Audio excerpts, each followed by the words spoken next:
Meeting of the City Commission is now called to order at 5:59 p.m. Please stand and join me for the Pledge of Allegiance one more time. I pledge allegiance to the flag of the United States of America and to the republic for which it stands, one nation, under God, indivisible, with liberty and justice for all.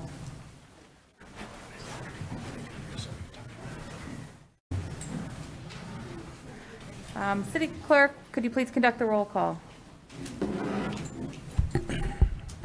Commissioner Bonzal, Here. Commissioner Davis, Here. Commissioner Hanley, Here. Commissioner Hill, Here. Commissioner Stonehouse, Here. Mayor Pro Tem Mayor, Here. and Mayor Smith. Here. Thank you, City Clerk.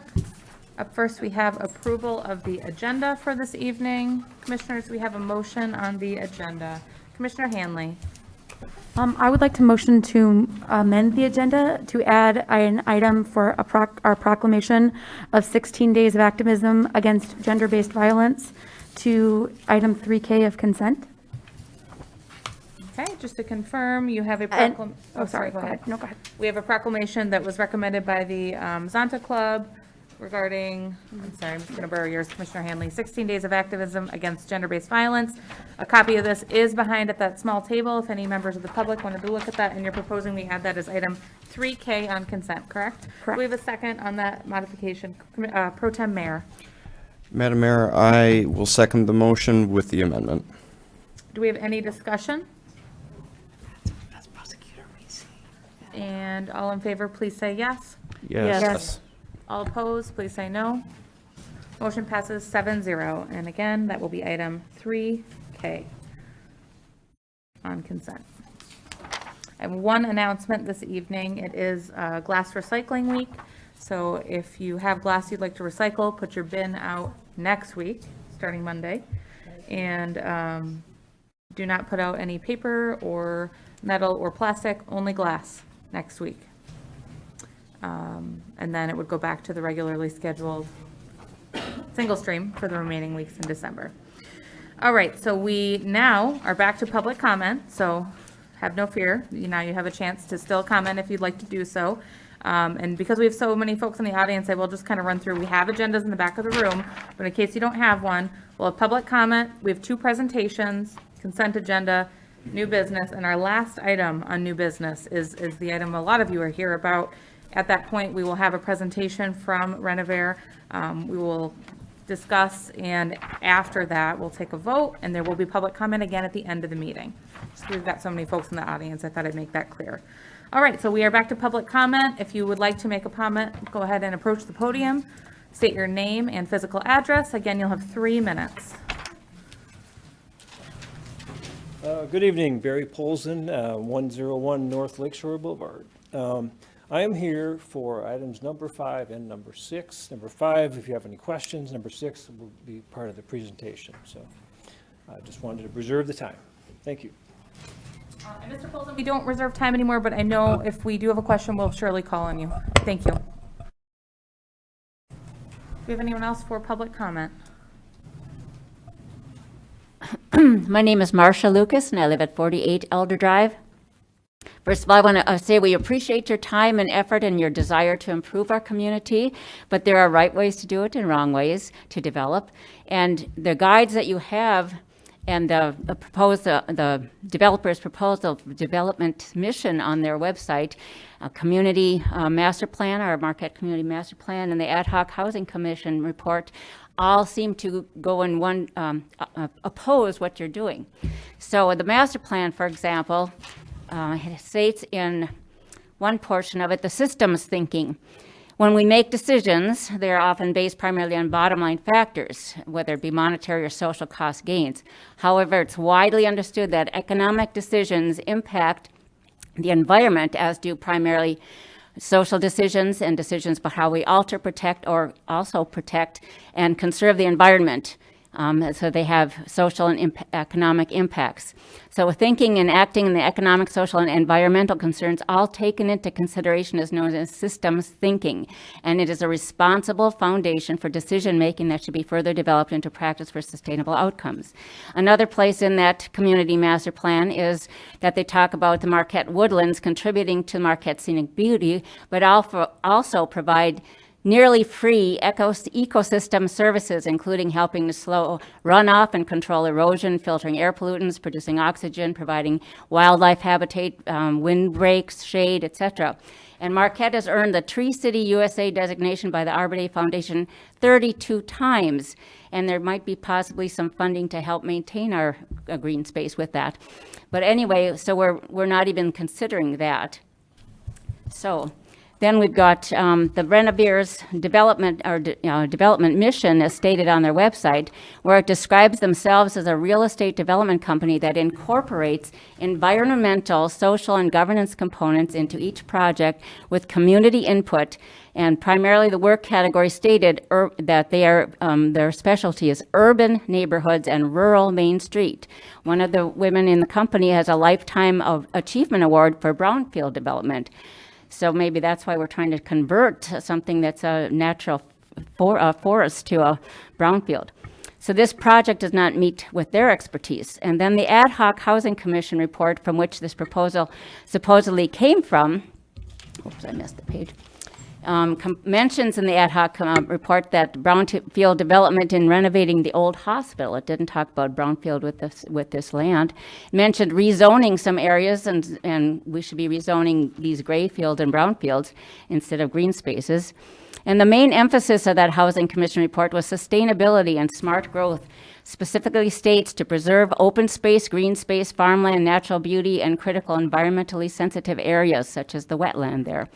So when you read the statement that someone mentioned someplace that we have a surplus of land in the Sorry city. about that, ma'am, it's been 3 Okay. minutes. We have a surplus of large buildings in Apple.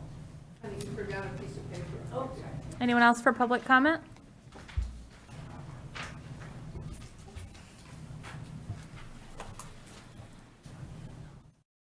Stephanie Jones, 606 North 6th, member of Ad Hoc Housing Committee, Realtor. Please don't hate me. As a member of the Ad Hoc Housing Committee, I just want to remind you that we were charged to give you proposals and options, and we gave you the thought process that we're going to need public-private partnership in order to bring workforce housing to Marquette. And when you see what this development does, this is a component, is to bring this. One of the things that I see as a realtor in my everyday life is a whole lot of people that would like to come back to Marquette who can't find a house to live in. And they're people who maybe grew up in the area we're looking at who would love to come back here, and there's no houses for them. I did a little deep dive in data because Fred wanted more data after last week's meeting. So I'm bringing you data. Fred, write this down. When you look at the median value of houses of $187,300, currently, when in the market right now in Marquette City, between 150,000 and 300,000, currently there are 2 homes available. Homes with offers ups it to 12 homes total. For all of 2021 to today, there were 119 homes that have sold in the price range of 150 to 300. If we compare that with 2016, and I adjusted down a little bit in price just because of the market, 2016, price range of 100 to 250 that sold in the city of Marquette, that number. Now remember, currently sold 119, 2016 sold 803 homes. We are in a housing crisis. We need houses in the city of Marquette. I understand that nobody wants it in their backyard. They don't want it by the lake shore. They don't want it anywhere. They all want it in Shopko. I understand that, but the cost of developing Shopko would be horrendous, and it's not zoned that way. Just for a little bit more in the 18 seconds I have left, Marquette County, under 300,000. Currently, 2021 sold and pending is 750 houses. In 2016, sold 4,529. So Fred, I That's brought you refinished, Ms. statistics. Jones, thank you. Go ahead. Hello, my name is Alex Lucas, 48 Elder Drive, Marquette, of course. And I appreciate your time and allowing us all to speak here. So I grew up here, I was born and raised here, and I've had the great opportunity to live a variety of cities, from massive Toronto to small towns all throughout actually United States and Canada. And Marquette, I've had the opportunity to backpack through Europe for 2 months. I've backpacked through Asia. I've been to South Central America. Marquette is, I always argue, the nicest town, the greatest town in the world, for a couple reasons. The community, people like these wonderful people who come and have such a desire to preserve and protect it and to stand with each other. And then because of the natural beauty and our ability to be conscientious of preserving that natural scenery and natural resources that we have. I happen to be one of these young, soon-to-be new professionals that Marquette wants to retain, and I plan on staying. As the Ad Hoc Housing Commission report noted, they want to keep people of my age in this town, and I am completely 100% opposed to this proposal and this sort of development. I understand that there are housing concerns with cost of housing. It's a complicated issue that has to do with more than just what is reported there. It has to do with some of the things mentioned in the report as well, like building materials and cost of labor, things like that. But there are ways to develop that are responsible and based on the platforms for which many, if not all of you commissioners ran on and earned our trust and our votes. As was mentioned by many people, we have true brownfields, we have great fields. We just spoke about Shopko and all that area. We need to come up with better ways, as stated by Renovere on their mission to be environmentally conscientious, to develop things where we can preserve our natural beauty. If we look around this room, all the pictures are based on natural beauty, and then you see Renovere's destructive on that natural beauty.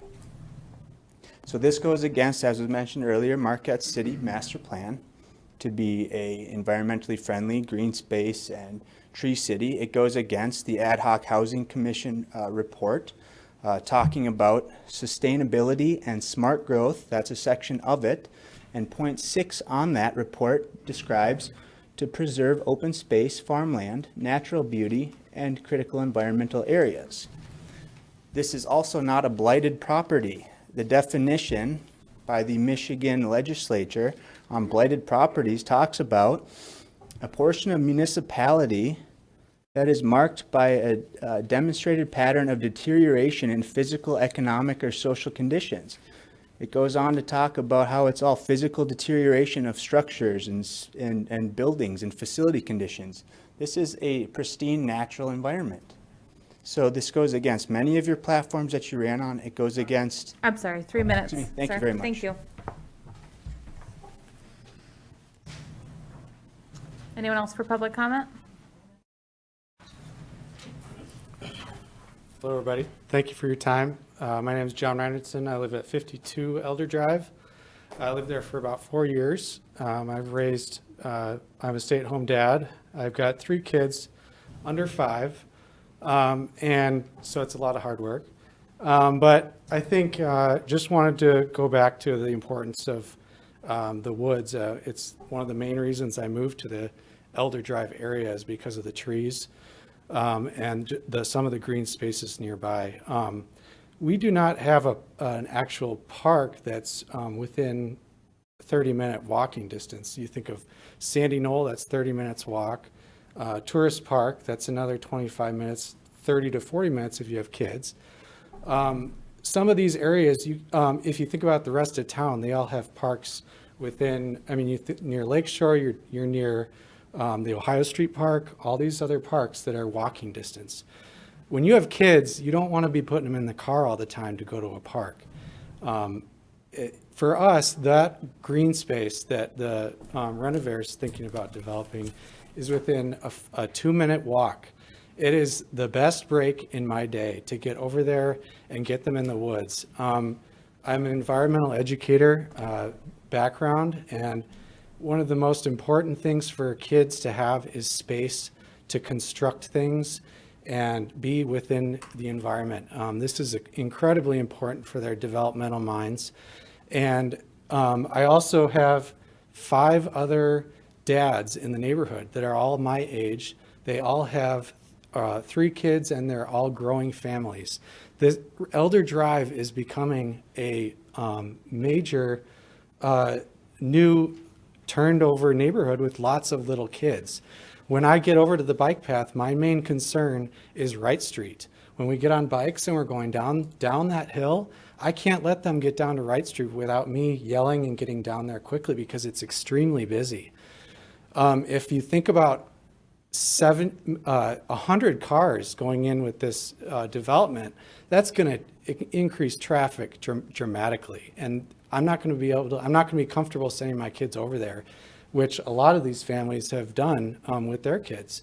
They head right over the woods, and that is not only for the kids around the area, but for people that park in that parking lot.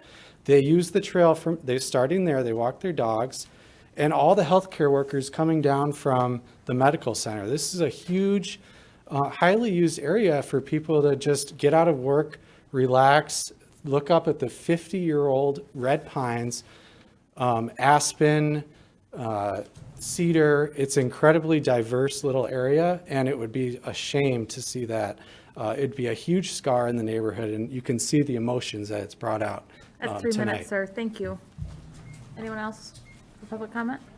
Do I have to reintroduce myself? You do. Name and Oh, physical okay. address, I'm please. Cheryl Feldman, 1630 Center Street. None of that has changed since a few minutes ago. In looking over this map, I know nothing about construction, but I know this. I am terribly afraid that if this goes through, we're going to see low-income housing. Now, I'm not saying people in low-income housing are terrible. I'm not saying that. But everyone in this room has worked for years to be able to afford the homes they have and to maintain them. You allow this kind of a development to go in, and it will destroy everybody's property. This is my last comment. Anyone else for public comment? Hello, good evening. Nick Leach, 1424 Garfield Avenue. I just want to be brief. I reiterate pretty much everything these folks have said. I think it's wise for this commission to look at the master plan, to look at sections regarding nature conservation, and as well as review the 20-something meetings that are referenced in the master plan for the McClellan project. And like I said, I'm not going to reiterate a lot of these things, but I want to maybe give a little bit of an idea for you guys, something to consider. I walk that I live in that neighborhood. I walk those woods almost daily. I don't know if a lot of you know those woods, but something that we could consider as a takeaway from this meeting is potentially putting up a couple of trail monitoring cameras, just simply counters. You guys could get a better understanding of the trail usage in that area. As well as for the last 7 years, I've been the administrator for the Negaunee Township Brownfield Reclamation Authority. And if you guys want, I'd be more than happy to work with you on trying to come up with a better understanding of how this property could be deemed as a brownfield. I've gone to a lot of classes that the DNR has put on. I think you could really take a lot of benefit from looking back into brownfield legislation, and I thank you for your time.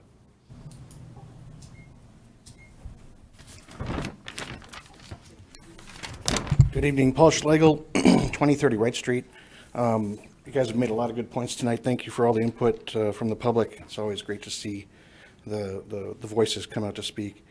I'm just going to touch on a couple of things. The future land use of the master plan, that is a huge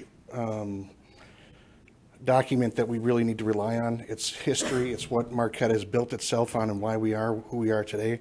We have to respect our history and really take a really hard look at where we were and where we've come and where we want to be. The brownfield, that's completely nuts in my opinion to think that this could even be a brownfield use, but there's always a back door. The concept of what these people have brought into us and what we've seen so far publicly, I love it. I think it's exactly what we need to look for when it comes to workforce housing. It's not low-income housing, it's workforce. Completely different topic and very, very important to understand what that means. When it comes to the workforce portion of that, something like this in another area, whether it's in the city of Marquette and one of the townships that surrounds us, there's all kinds of need for this. Zero setback buildings, smaller square foot homes, just things like that that are going to allow people to get that first opportunity. The fact is, we're blocked by the townships, we're blocked by the lake, and it's a great problem to have, I guess, but we just don't have as much developable space. So the concept itself, I think, is very, very important to take a hard look at and say, where can this fit into not just Marquette Township or potentially Marquette City of, but other communities, and see how we can kind of move it forward in that respect. But there's a lot of discussion to be had on this. These guys, they haven't made any decisions. They're here tonight for the purpose of to hear our voices, and that's what we really need to put an emphasis on, and make sure that we're not putting anybody up on a cross here just because this is a topic of possible contention. So thank you.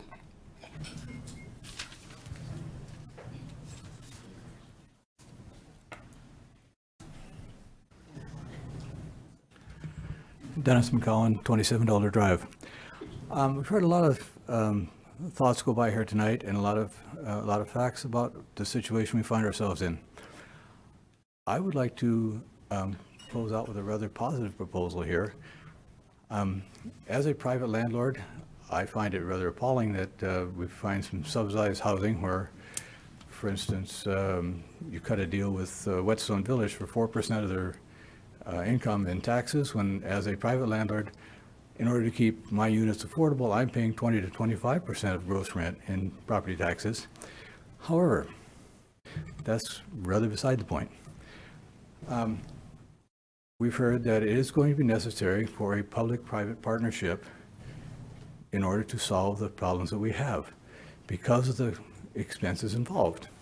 Now, what I would like to suggest is that as a commission, you undertake to commit to getting more bang for your buck. And if there's going to be subsidized housing, have it be in an area such as the Shopko Office Max area, where you're killing two birds with one stone. You're adding housing and you're getting rid of a blighted area, as opposed to taking out a pristine area and leaving the blighted area there. To me, this makes the most sense in terms of use of public dollars, to use them to the greatest advantage, and in that way, like I say, we can get more than what we're seeing here in this proposal. Thank you. Anyone else for public comment? Geraldine Nault, 1851 North McClellan Avenue. I had one more point I wanted to bring up, and it pertains to the safety on McClellan Avenue.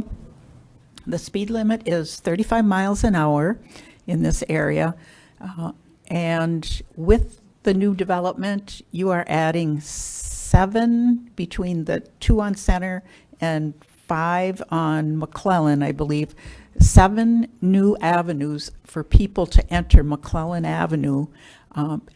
It's a busy area, especially during the 8 to 9, 4 to 5, 6 o'clock times. It doesn't only involve cars. There are major dump trucks that go to the industrial area, Oberstars. You have concrete trucks, you have delivery trucks, you have semis. all those things going down McClellan Avenue.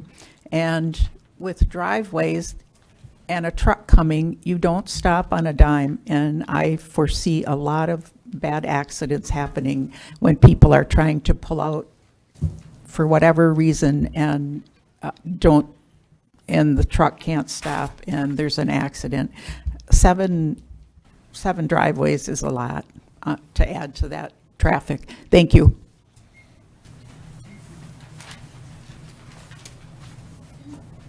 Kristen Cantwell. We live at 1515 West Avenue. I know I spoke with several of you on the phone today, and I thank you again for your time. One of the things when my husband and I bought our house 6 years ago now that we looked at was the feel of the neighborhood.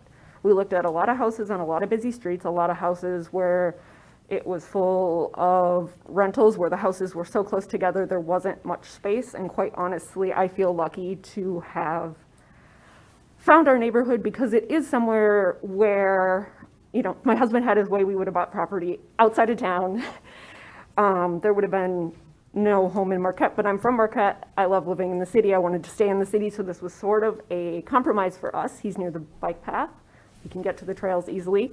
We have that great green space. We now have a little girl who loves getting out on the bike path to play in the leaves, the sticks, run through the forest while we try to chase her. The traffic on McClellan has been previously mentioned. That is one thing that concerns us. If you get more ins and outs, people come flying down our street sometimes on West. There's no sidewalks on West. There's no sidewalks on Gray. If we want to walk anywhere, we have to go in the street.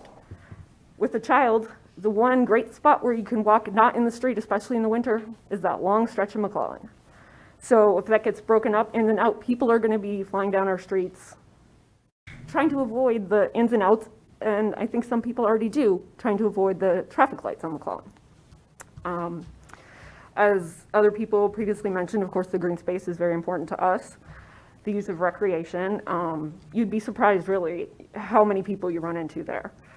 And again, just like everybody else, I'm kind of confused how this property can be transferred to someone else, considered a brownfield, and now transferred back when it wouldn't have qualified before. That seems, like other people have said, if not illegal, it's very shady business.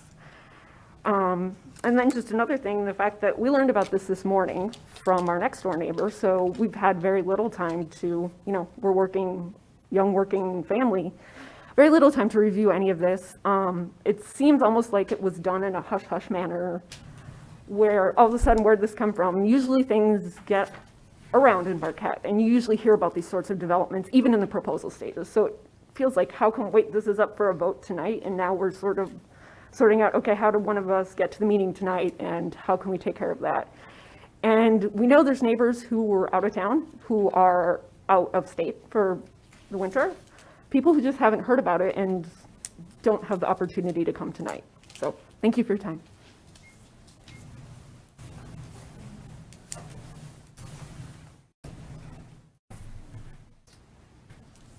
My name is Jason Zadunik. I live at 1707 West Avenue. And I was also disappointed to hear about this project. I didn't hear about this until around 9 p.m. last night. And so I didn't have a lot of opportunity to really research the project. But living on West Avenue, this is a safety concern for my family. We have a little one, and as mentioned before, there's no sidewalks on West Avenue. And I can't speak for anybody else, but just on an empathetic basis, trying to convey my position on what we see for this project. Again, there's no sidewalks, and so I have a first grader, and if he wants to go to his little buddy's place up the road, and he goes up and down West Avenue, again, we always convey to him safety first, look both ways. But there are cars that do park on both sides of West Avenue, and it does pose an additional traffic and safety concern for our little ones when we do see them going up and down West Avenue. There are no sidewalks there. So again, with the amount of individuals that are potentially going to be living in essentially an adjacent area, that does pose a concern. I don't know if anybody has consulted with our public safety professionals about what this project may propose as far as safety is concerned. But I would hope that that conversation would take place. As far as the communication is concerned, I know even when a cell tower was looking at going up in the cemetery near us on West Avenue, I received a letter, and there's a potentially a multi-million-dollar project going up in what amounts to our backyard. I didn't hear about it until last night, and that was disappointing, you know, from our perspective. And so again, I can't speak to anybody else, but that is my number one concern as far as the amount of additional traffic and safety concerns that we'll see. And number two, as far as brownfield funds, I just punched it into Google. Google, when it talks about what is a brownfield development, buildings developed on sites previously used for industrial or commercial purposes are termed brownfield developments. In some cases, brownfield sites have pre-existing structures. So to me, I don't know if this site really fits into what the definition of a brownfield development may be for. And again, I'm not an expert, but I just punched it into Google, and that's what they said. I can certainly think of other areas, such as we do have a whole hospital sitting in the city of Marquette, just another area of possible consideration for the commission when obviously, you know, there's some people that have some pretty significant stakes in this project, but just again, being a local resident, I just wanted to speak to how it would potentially affect my family. Thank you.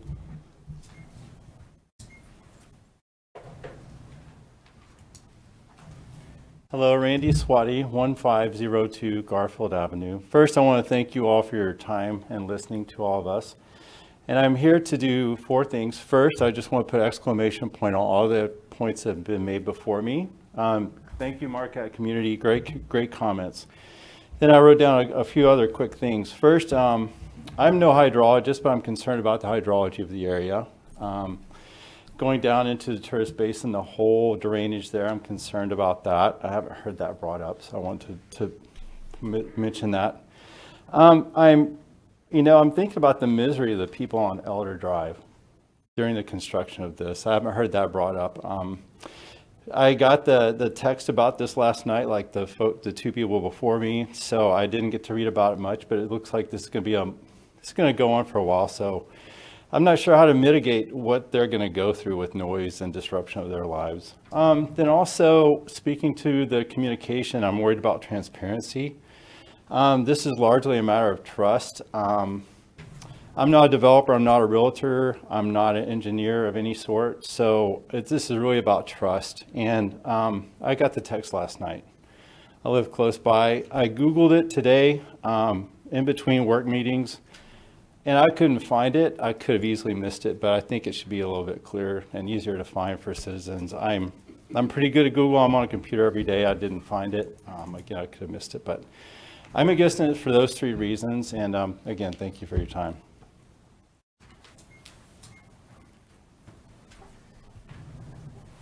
Anyone else for public comment?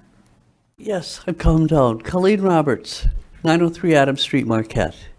And this has been a long session with a lot of people here. And you have all been elected to represent us, okay? Not just those 100 people here, but all of Marquette. And it won't have an impact on me because I live on the other side of town. But I am quite into ethics and justice. Okay, you have a decision to make, and that decision is going to decide which way all of you are going to kick the can down the road for the next commissioners coming up, or for the city of Marquette. And yes, it's going to be, your name's going to be tied to it. That's not a threat or a promise, it's just a reality. And you know, we are a landlocked community. We are not that big. We have the lake, we have the township, you know, there's not a lot of room here. They are mentioning a lot of places that would provide brownfield monies that people have.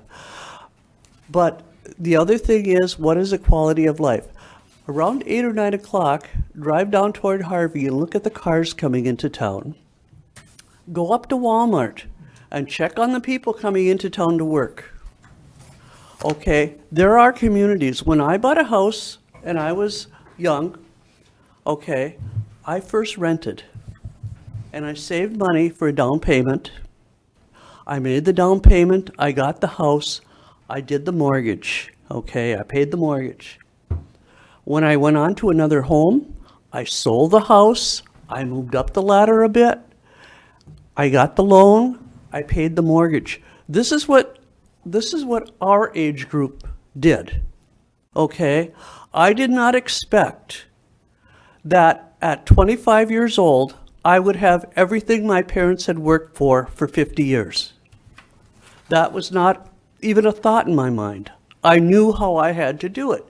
You work, you save, you put down a down payment, you get a loan, you pay off the loan, you go to the next step. And that seems to be lost today. And I don't know why. I think we've all been too good to our kids. And they, well, really, they all expect everything. But you have a very hard decision to make as to what Marquette will be. And if it will become a town where it used to be beautiful, but now we have a lot of people, or a town where tourists want to come, whatever that That's 3 vision minutes, is. ma'am. I'm sorry. Okay, Time's up. but thank you for your time. Anyone else for public comment?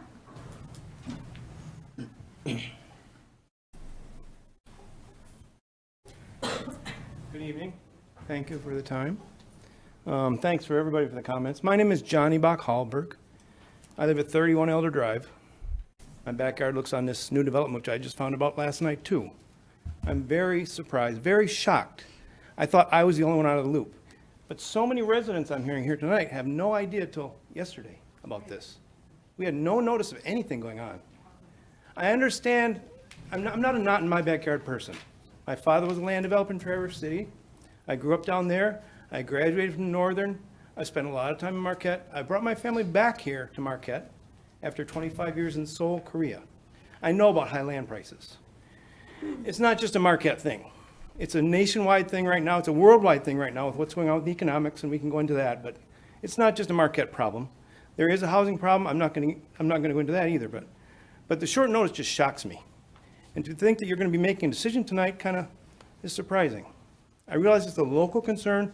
Just a few of us live in this area compared to the whole city, but it is a really pristine area. It's an amazing part of the city. And I'm really shocked that nobody knew about this. It's just too quick.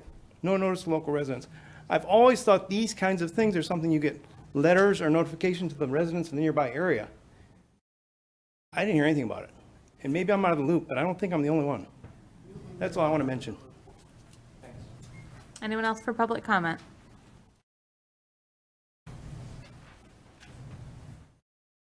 Jim Duranzo, 1606 West Avenue. I just want to touch on another subject that I was starting to talk about before. I've lived in Marquette for 50 plus years, and it's a community that's wonderful people, kind, generous. They support everything. They support the police. They still have, they're not giving them trouble. They're good people in Marquette. But they look to the leadership to be honest and act as a fiduciary. If you don't know what a fiduciary is, you shouldn't even be sitting here. Or go talk to Ms. Larson over there. But all you have in your life is your credibility. And this almost seems like a scam is what you're going to do. You're going to shuffle this spot over to the brownfield thing or whatever those things are so they can get a cheaper rate to make more profit, this company. But each one of you have fiduciary responsibility to the city to be honest and not create dishonesty by what you're doing. It's a sham what you're doing if you go through this process of making this area a brownfield. Each one of you have that responsibility to protect the city from scams. And I don't think any of you want to be part of that because you got to live with that the rest of your life. Thank you. Anyone else for public comment?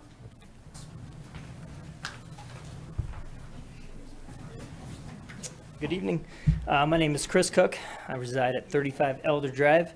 I'm also one of the dads that have some young kids that live right behind where this project is proposed to be put. I share the sentiment that this was a very big shock to us. I think if you can see this sort of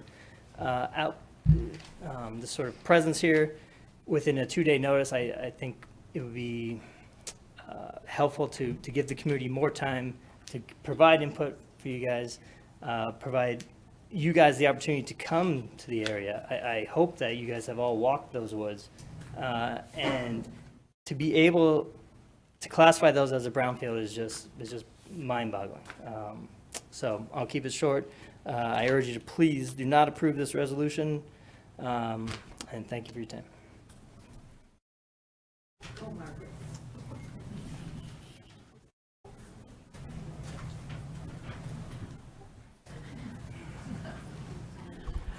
Margaret Brum, 404 East Magnetic Street. And before I get to the real subject, if anybody's looking for a house in Marquette, the house to the left of mine is for sale. And it's got a very nice layout and it's got a garage. I'm just saying, I don't know where they're getting their statistics from, but it's been on the market at least 2 weeks. The sign's been out. Number two, before we forget, there's another item on the agenda tonight, which is for the City of Marquette to enter into the worst written agreement. My apologies to the city attorney. I'm an attorney and I read it last night and it still bothered me. There's a lot of typos in it. But they want us to bond $8 million to support the vault project in downtown Marquette. Now, I don't know if you had the weekend I did, but there were no city plows until Sunday night.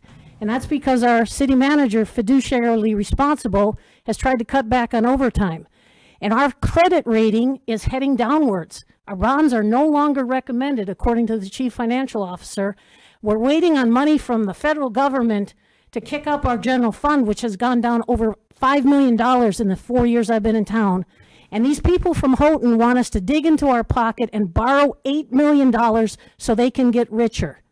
Number two, if I'm wrong on this, somebody correct me, but I still think we're paying off the bonds we borrowed money for to buy the Heartwood Forest, which has been sold at 80% of its value. So before you give away $8 million in bonds to these developers from Houghton, please stop and think. Because by the time you're done bonding it out, the town that your children grow up in is going to be so heavily in debt, we're going to be bought by the Chinese. It's as simple as that. We cannot keep making money by borrowing more money. That is just basic economics. You cannot keep going into debt. And by the way, I would have preferred that my street be plowed more. I just wanted to let you know. And in summary on this last thing, I've heard and believe that there's a lot of people who want to live in Marquette. And this development is designed for those people who want to live in Marquette. But you're looking at a whole bunch of people tonight who do live in Marquette and who do vote in Marquette. And you've got a really tough decision to decide. Do you vote for this project for the 65 families that are going to come here and tick off all the people who are already here? Because this is a tough decision. And after last week's farcical adoption of the Ad Hoc Housing Committee, I started looking up how easy it is to recall a city commissioner. And I guarantee you that if these decisions are badly made, you're going to hear more from me. And I'm not making a threat. I just don't think sometimes people look at me and take me seriously. But I think all of you do. Listen to the people that are in front of you. Please. Thank you.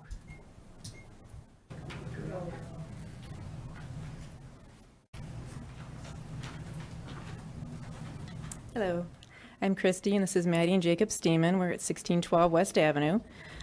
We are here today to voice our opposition to the Renovair development proposal. We just learned of this proposal over the holiday weekend. The timing of this vote seems to have been calculated to allow little time for city residents who are directly impacted by this development to learn of it and to object to its destruction of our neighborhood. For those that think this is just vacant, unused land that the city has to give away to a Detroit developer, that is far from the truth. This is not unused land. If you were to ask anyone who lives around these woods, you would know how much they are utilized. The east side has walking paths throughout the entire parcel marked with fallen birch trees. People walk their dogs here. Children ride their bikes. Bird watchers photograph here. There's a teepee made from fallen branches. There's jumps for mountain bikers. You cannot walk through these woods without seeing another walker. Our deer population depends on these woods for shelter and food. The albino deer and her family flourish here. The west side bumps up to a single-family neighborhood on West Avenue.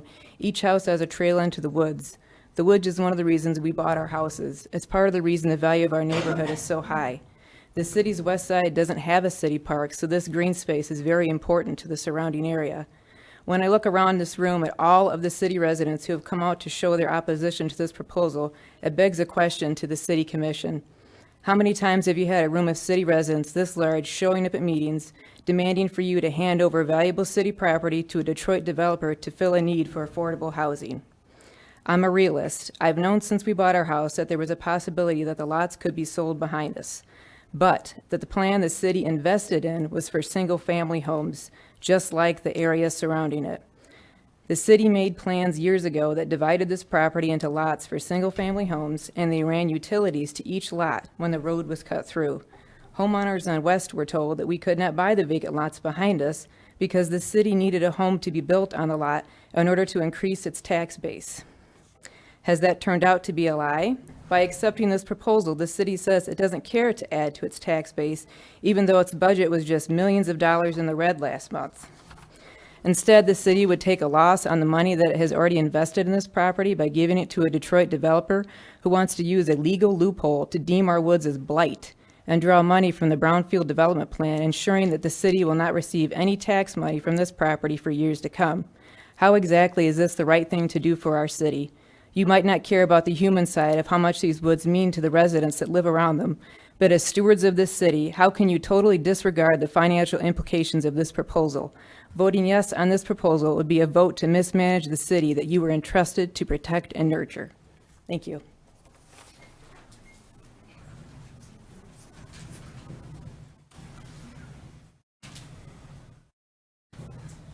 Hello, Kyle Danek, 1412 West Avenue. As we've sat here over the last 2 hours, we've had a lot of similar themes that have come up. Those themes all seem to involve around families. A lot of us have young families. And I love the term boomerang. You know, those Yoopers who have left and they want to come back to the area. And I understand that there's a need for housing. And, you know, Renovair, you know, everyone's seeing them as this outside company. You know, I figure we'll give them a chance, but this just does not seem to be within what they do. As I found out, Renovair is their company motto, seeking to disrupt commercial real estate industry for good. So a green space does not appear to be commercial real estate industry. There was a few questions or concerns about, I mentioned earlier, the Grandview project. I don't know much about it, but I know Shannon Morgan was involved with that. So there is a footprint. I believe that was a fantastic use. They redeveloped an industrial space for affordable housing, and that worked out. You know, some of our other themes are just time. A lot of us didn't know about this. I've watched a ton of city commission videos. I enjoy doing that. It keeps me up with it, and you know, I kind of like seeing Margaret's comments and a lot of things going on. Family, I believe Mayor, I see her walking down West Avenue all the time with her little one, talking on the phone, saying, "Can you believe what Margaret said at City Commission?" You know, so I know she knows the area. You know, so that's you guys are all a diversified, well-informed, and incredibly patient group of individuals that are sitting here listening to everyone talk about this. So, you know, I would welcome, you know, the Renovair the presentation to tell us and, you know, hopefully bring good things. Yoopers hate change. You know, we can't bat down every idea. We got to be open to it, but I don't think this fits with a consistent plan of what Renovair does and what we would continue to hope for. So, you know, as a business owner, none of my 12 employees live within the city of Marquette. You know, that is something that some are commuting from Munising, from Eben, Ishpeming, Nagani Township, and that is something that they are willing to put up with, to live in this area and to earn a good wage. So, you know, depending on how much the people love this community, they're going to make things work. You know, there'll always be things. We may not always get the pleasures of living right in the city next to these wonderful green spaces. And I bring my daughters as well. We walk by Cheryl's house all the time and pick raspberries right along Center Street. So please don't take the raspberries. Right next to it, right next to her property. Anyone else for public comment?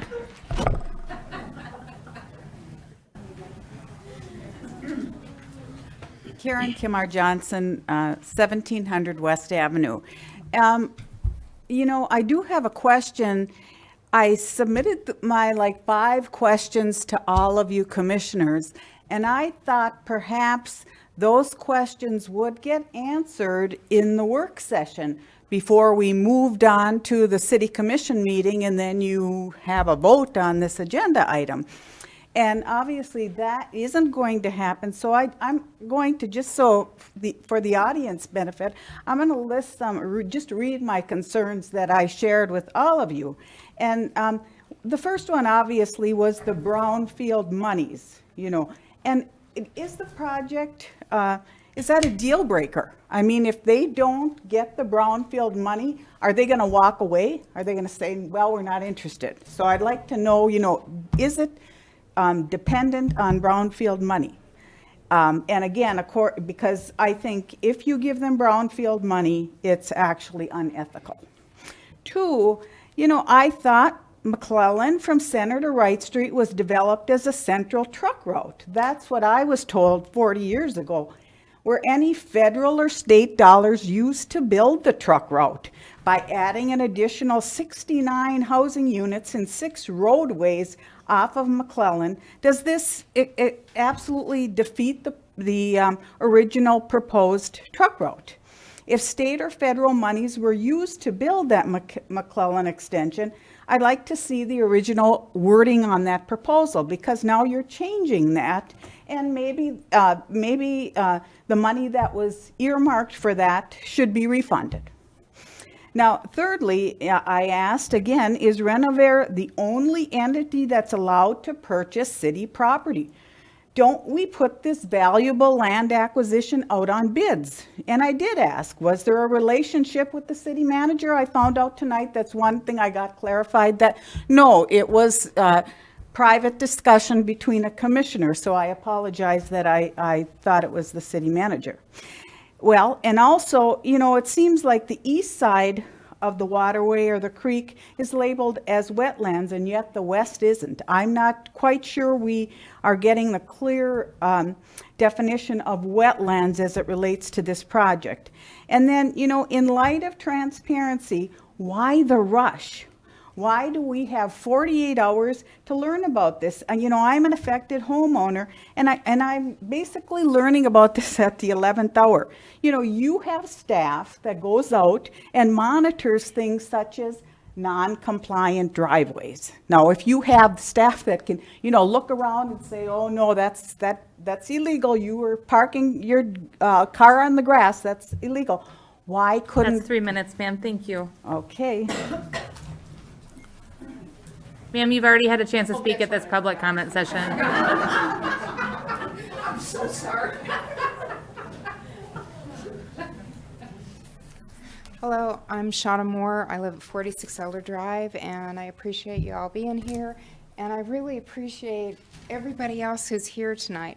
Last night, I got an email telling me what was going on here tonight, and this is my first meeting that I have ever been here. I don't normally talk at things, but this is something that really matters to me. I use those trails every day with my dog. There's a community at about 7:30ish where right now it's not even light yet, but it's a safe place where a single woman can take her dog and know that she may see somebody else out there, but pretty well it's going to be just somebody else walking a collie or a dog of any sort. And it's part of our community. You see the people that go with the dogs. You may not know the human's name, but you do know the dog's name. and that's what we have in Marquette. We have something that's very special. It's ours. It's the people. It's the green space. Green space gives all of us better mental health. It's what makes Marquette special. And if that gets taken away, we've lost something that's critical to what makes Marquette the wonderful place that it is to live. Thank you. Anyone else for public comment?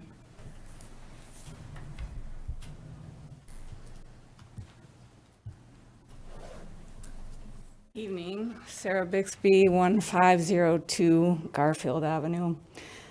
We arrived and I think we counted 30 people out there.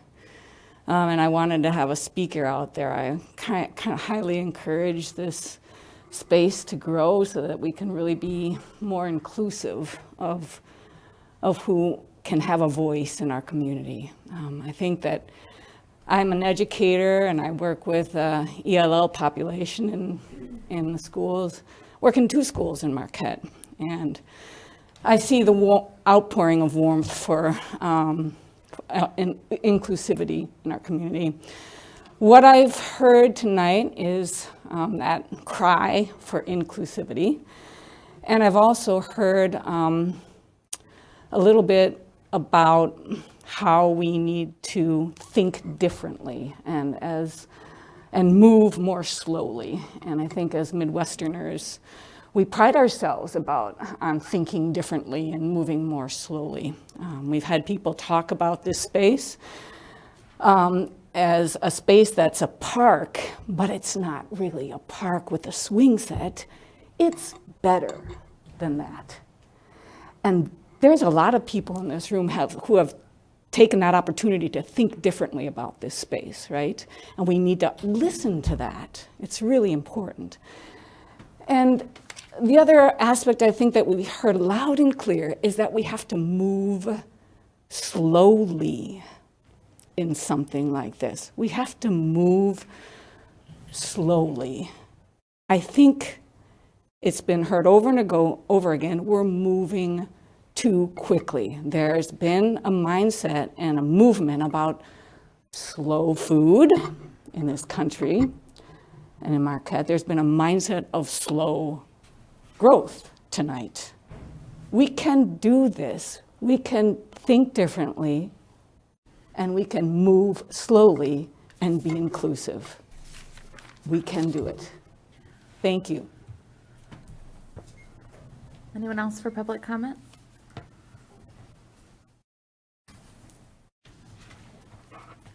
You already spoke, I think, at this session, ma'am. No, I spoke at the first one. Thank you for reminding me. That's okay. Hard to keep track of. No, that's okay. Marsha Lucas at 48 Elder Drive, and just something quick. I was just thinking of all these other cities. I've lived in a variety of places too, and so many places I've lived, people are trying to find green. They're putting trees and things on rooftops and whatever they can find to try to put some green in their city. And once you cut these trees down, you can't reclaim them. It's not something that's, we can't get it back. And so I'm speak for, I thank everybody that came to talk, and I think everything that's been said has been pretty true, that we want to move slowly and make the right decision and follow the plans that you have, the master plan, the ad hoc housing commission report, et cetera, and look at the promises made to the community in previous years. Thank you. Anyone else for public comment?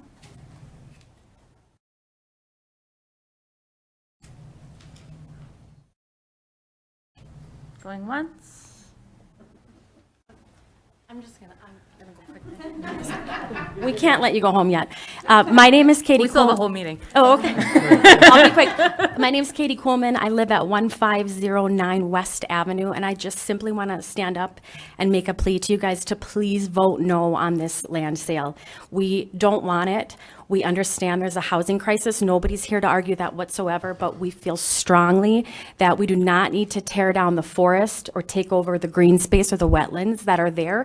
I would really encourage you and beg you to spend your time and efforts looking for a different place in Marquette to do a development like this. And just please, I implore you, please vote no on this land sale. Thank you. Anyone else for public comment?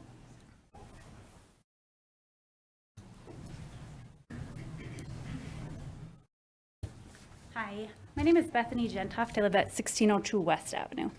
I simply just want to say that my husband and I have lived at 1602 West Avenue for 15 years.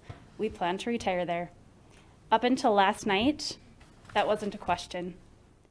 We're devastated. Our backyard will be pavement. Please consider this. This is devastating. Thank you.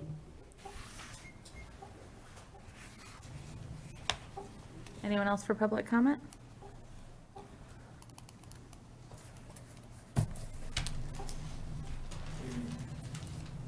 Going once, going twice. Public comment is now closed. All right, so that brings us to our first presentation of the evening. We have a presentation by our police chief, Blake Rebold, on some life-saving efforts from 3 of our wonderful police officers over here to my right. Chief Rebold, I appreciate you giving the presentation. I'll have you take it away.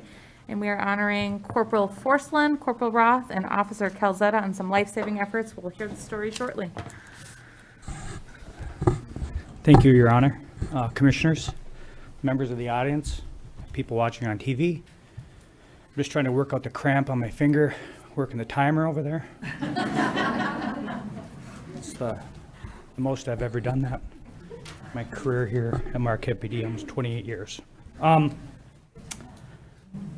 It's my honor to be here tonight to recognize 3 of Marquette City Police officers' finest in a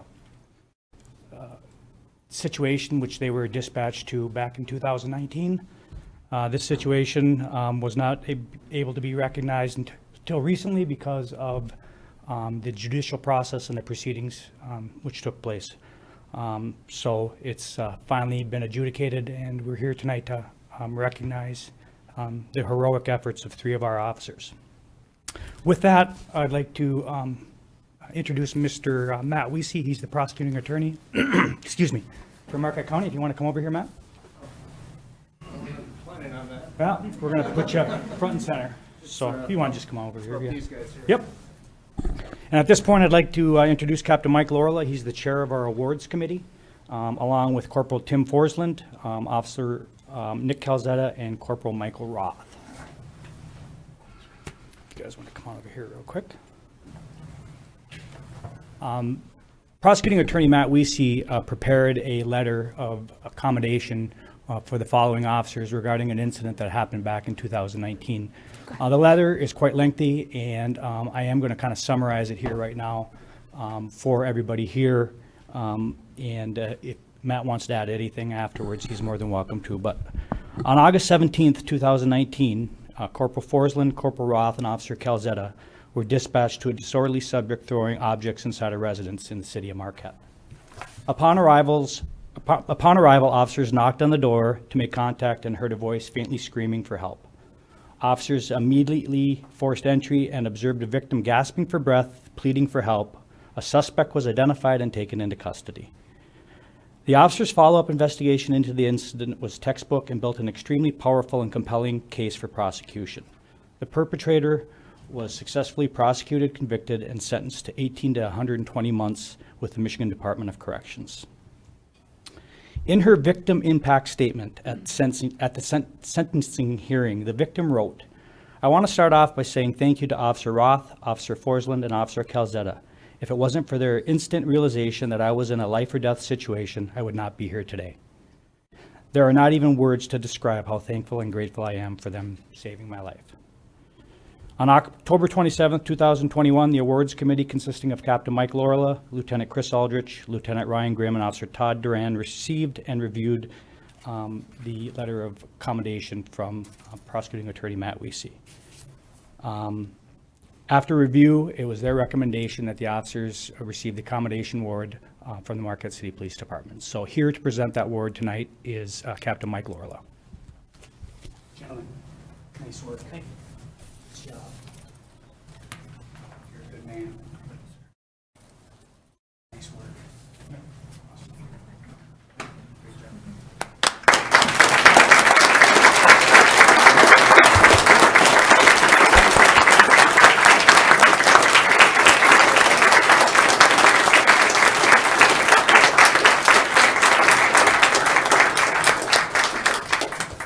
Just one last thing, recognizing these series officers tonight is just one incident. The men and women of the Marquette Police Department make a difference in this community every day.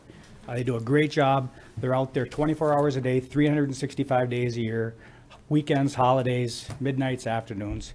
And this is just a perfect example of what we are blessed to have here in the city of Marquette as far as staff goes.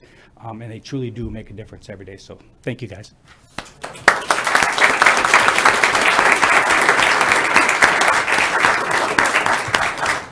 Thank you, Chief Rebold. Congratulations, officers. We sincerely appreciate your hard work and dedication to the city of Marquette.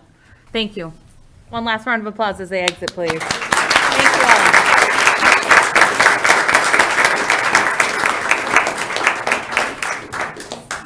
all. All right, up next, we have a second presentation on the Iron Ore Heritage Recreation Authority. We have an update from this board by the administrator, Carol Fulcher, and the Marquette representative, Nick Leach. Hi, Carol. Hi, Nick. Hi. Thank you for joining us this evening. Thank you for having me, and beware, I'm an old woman trying to use technology, and my karma doesn't actually work that well sometimes. Well, once we get it queued up, we'll have that presentation. And then for folks in the audience, I know a lot of you had a lot of comments. We'll have a chance to have a presentation and discussion before we take a vote. So there's no immediate vote happening. There's several items we've got to get to first here.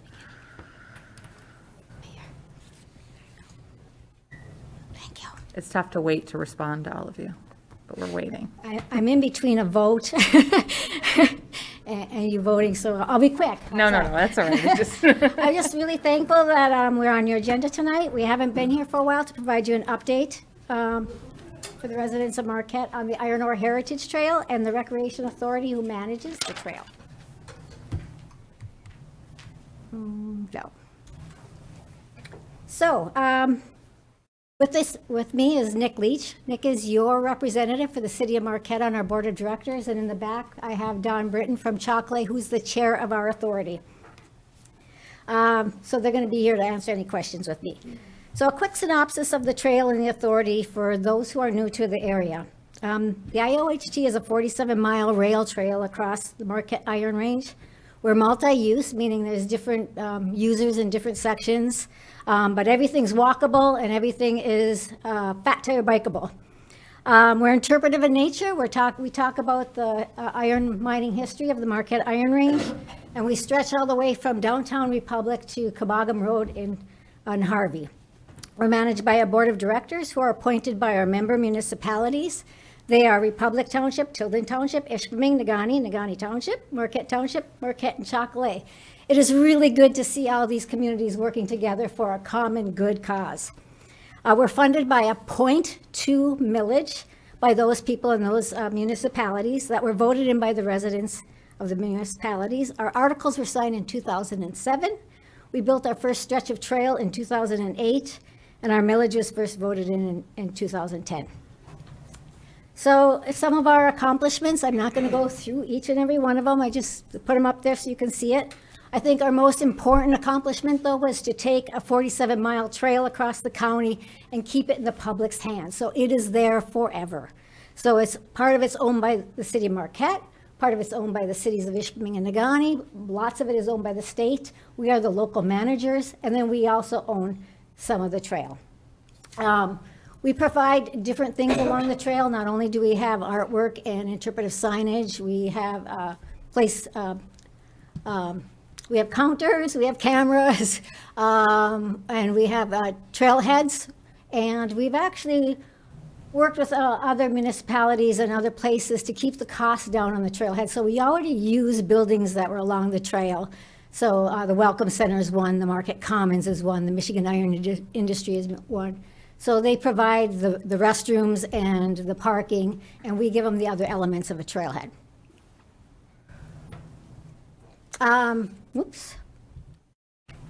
For the city of Marquette, it was especially important to enter into an arrangement with the city and MDOT to get the overpass over US 41. So we were able to work that in and allow that connection, that safe connection into the city of Marquette.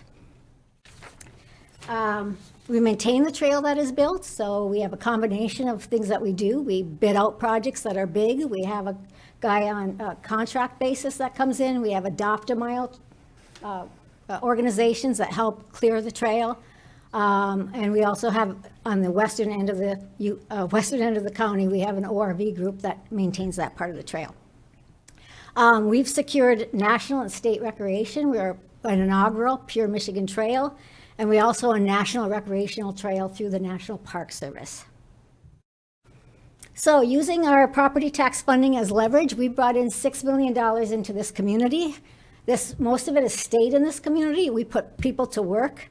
They built the trail, they maintain the trail. We have publishing, printing, signage, fabricating, graphic arts, insurance. We spread that money out through the community to get people jobs.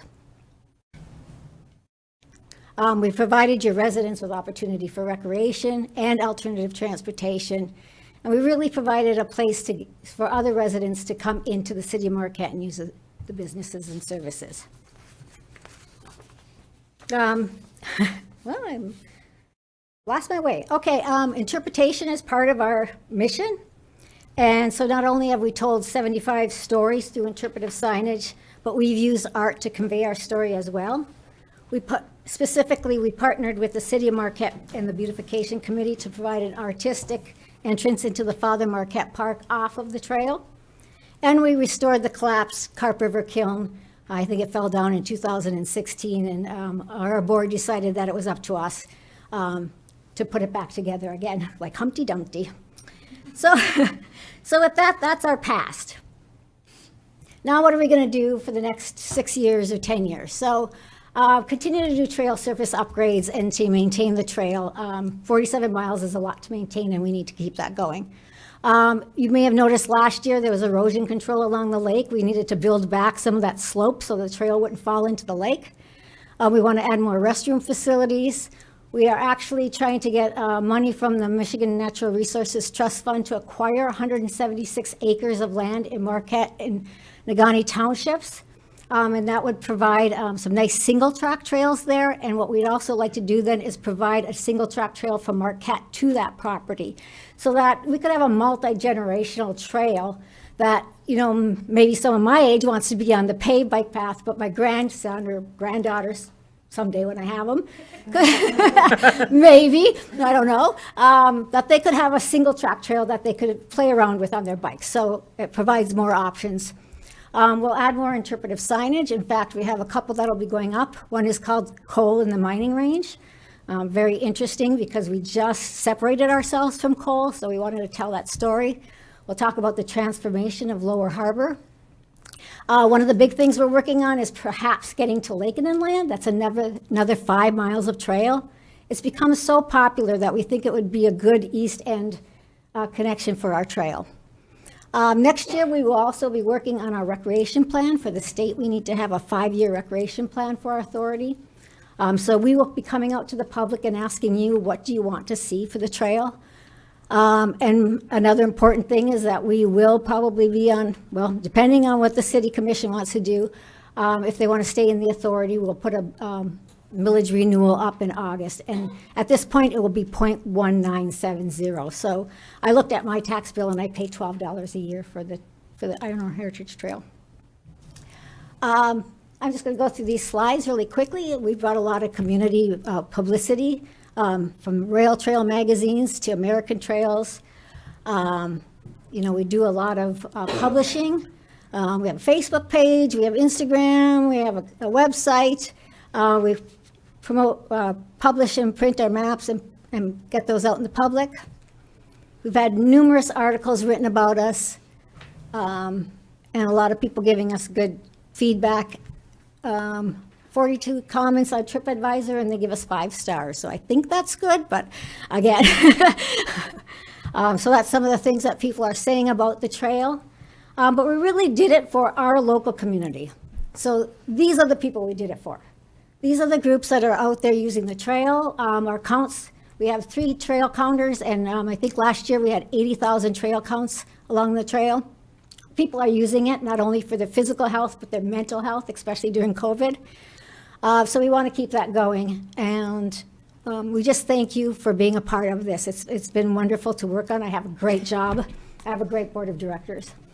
So with that, I'll open it up to questions. Well, thank you, Carol and Nick, for your efforts on creating, maintaining, and enhancing the Iron Ore Heritage Trail. I think it's one of the few opportunities we have to really connect with our neighboring municipalities, and I'll work for a common goal that is a physical place that's tangible. You can easily go from Chocolate Township to Marquette Township up to Nagani and beyond. It's just really nice to have that. So I appreciate the work you do, connecting us to our environment, to our local culture, providing the historical interpretation. I think it's critical, and I know there are plans for the future as well, and I appreciate those. I'll open it up.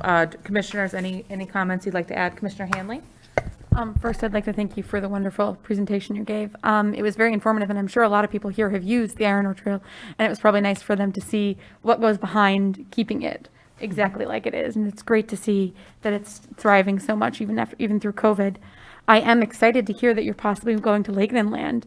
That's a great expansion. The park is fantastic, and it is becoming very popular out there, and I think that'd be a great addition to it. And I'd love to see that going forward. Thank you. Thank you. Any other commissioners? Commissioner Stonehouse? Thank you, Your Honor. Question not to Carol, but to the audience. Did you guys learn something new about the trail and how? Well, then thank you for being able to do that, because we really got a double shot on it, I think. But it is certainly a terrific asset, not only to the city, obviously our small piece of it, but to the whole community, to the county, and arguably the region, the state, and the nation. This is just incredible. I can remember being there at the beginning of it and some of the early steering committees, and what it has become is truly fantastic. And so much of that, all of it, the lion's share, I would give to Carol for really providing the point leadership and making it happen. It always takes somebody at the head of the herd, and she's really done that. So thank you very much, Carol, for what you and the entire committee, I'll give them some credit too, have done. Thank you. Thank you very much. Other commissioners? Oh, sorry. Commissioner Hale? And thank you, yes, really tremendous amount of work. And I note that the Marquette Commissioner is term limited. Is that a hint? We thought so, but we found out that he was, that he may not be, so, but his term, comes up. One more to go, so. Yeah, his term comes up next year, so I'll be writing you a letter saying, do you want to reappoint Nick Leach, or it's up to you. Okay, so yeah, But- so these opportunities to get involved and be part of the committee and part of the decision-making process, whether it's about the trail or other parts of the city, we're always hoping for more participation. But thank you, you guys do a fantastic job, and I too would love to have that connection out to Lakeland Land. That would be a blast, so thank you. Oh, that's a winner. Any other commissioners with comments on the presentation? Commissioner Bonsall? Thank you, Madam Mayor. I just want to emphasize everything that my colleagues already said, and I also want to especially thank Nick for representing our community so well, and for working on all this important stuff, and potentially, looking forward to voting yes on the millage in August. So, thank you. Thank you. Any other commissioners? Thank you, Carol. Thank you, Nick. Sincerely appreciate all your work. I know there's a lot more to come. We're excited about it. And I'd just like to say one thing real quick. So I really appreciate the chance and the opportunity to be the city's rep on the Iron Ore Heritage Trail. Just a little background from me.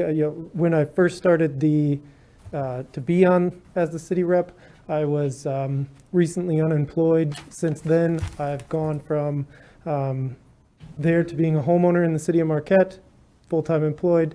I have a small 2-year-old boy and another one on the way. So it's been a great journey to grow my family in the city of Marquette, as well as be part of something like the Heritage Trail, where I get to meet so many great people throughout all of Marquette County.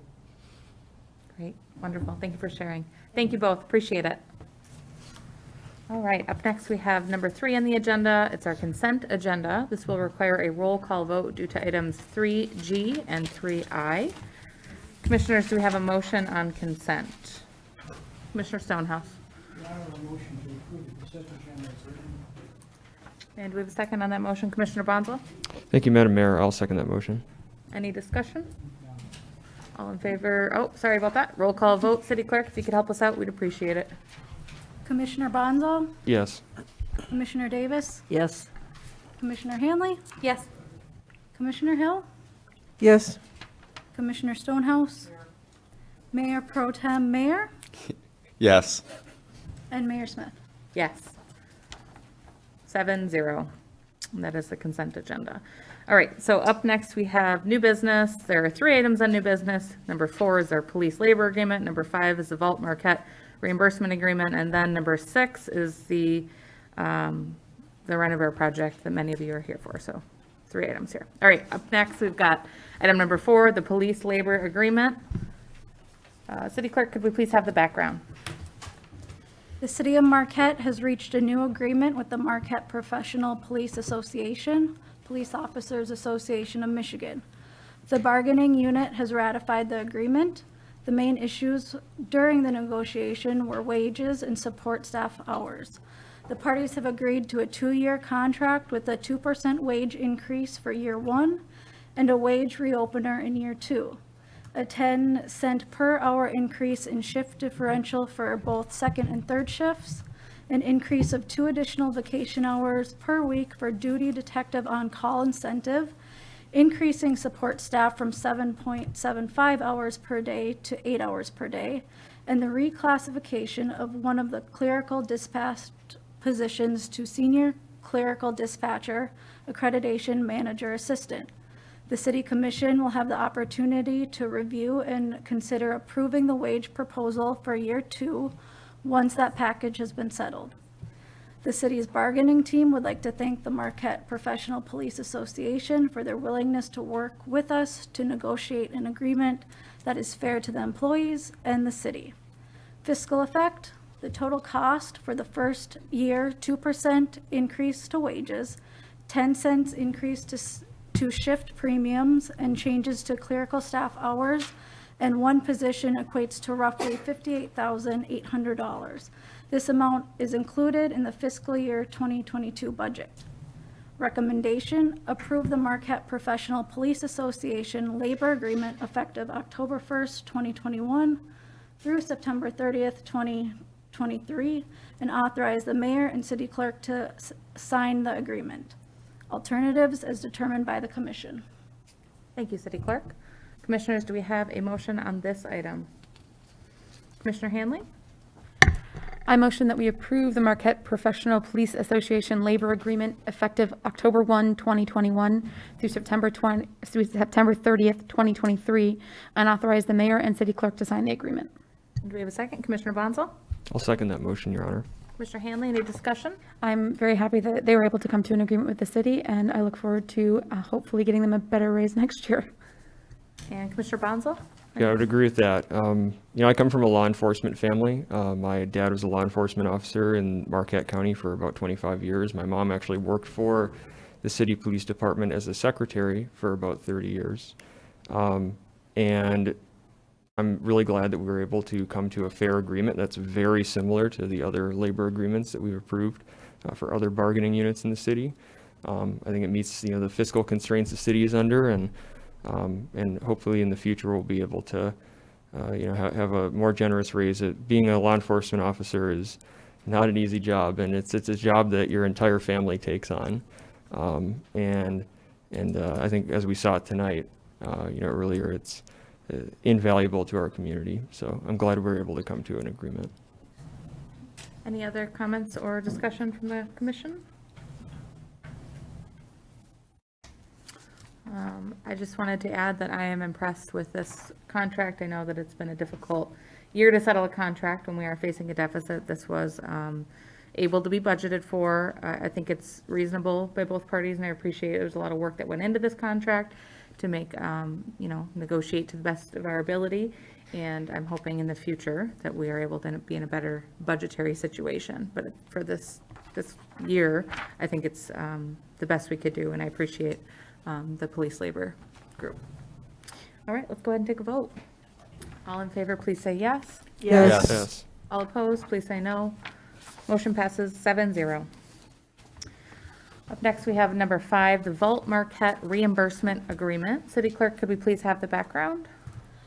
The Vault Marquette Brownfield Plan was approved by the City Commission at the July 21st, 2021 regular meeting. The next item for consideration in relation to this plan is the reimbursement agreement between the Marquette Brownfield Redevelopment Authority, MBRA, Marquette Vault LLC, and the City of Marquette for reimbursement of environmental and non-environmental eligible activity costs and related expenses. The agreement outlines the roles and responsibilities for the Brownfield TIF reimbursement between the MBRA and the entities that conduct eligible activities, as well as repayment priority. The reimbursement agreement is a required submittal for the MSF Act 381 work plan. Eligible activities will be reimbursed first to the MBRA for the public parking facility bond payments when they begin. Second, to the MBRA for administrative and operating cost. Third, to the developer for an annual parking deck debt obligation until acquisition by the MBRA. Fourth, to the MBRA for capital fund, and the balance to the developer for eligible activity expenses approved by the authority. As previously discussed, there will also be a development agreement between the developer, city, MBRA, and Marquette Downtown Development Authority, DDA, for the design, construction, approval, financing, and acquisition for the public parking facility, as well as an operating agreement for long-term operation and maintenance by the DDA. This agreement has been reviewed by the city attorney and was approved at the October 21 MBRA meeting. Fiscal effect, none by this action. Recommendation, approve the Vault Marquette Brownfield Plan reimbursement agreement and authorize the mayor and city clerk to sign the agreement. Alternatives as determined by the commission. Thank you, City Clerk.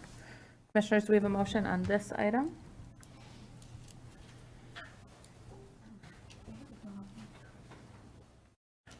Commissioner Hanley?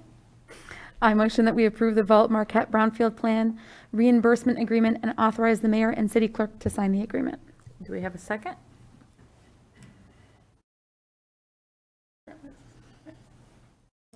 Commissioner Stonehouse? I'll second the agreement, Your Honor.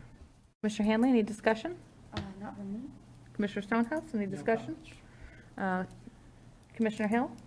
So I have a question where this falls in the process, and could someone explain how this, what happens next in the development process? Sure, good question, Commissioner Hill. Excellent question. So just a reminder that there will also be a development agreement and an operating agreement that would be coming forward as well. And I do believe that both of those would be presented sometime in the period between January and March. And I know that's a longer period, but those are two agreements that will have to come forward still. Does that answer your question? And just for the folks who haven't got to sit through the 2-hour meeting or the 3-hour meeting we had about the vault, the part that the city is responsible for is, and that the brownfield is for the parking deck. It is not for the private properties or the hotels.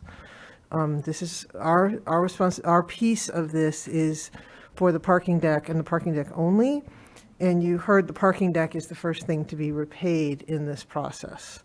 So we have a narrow piece of a larger project. That larger project all happened on private land, was a private transaction that fell within the zoning, and we actually had no legal ability to impact that sale. Is that fair to say? Yeah.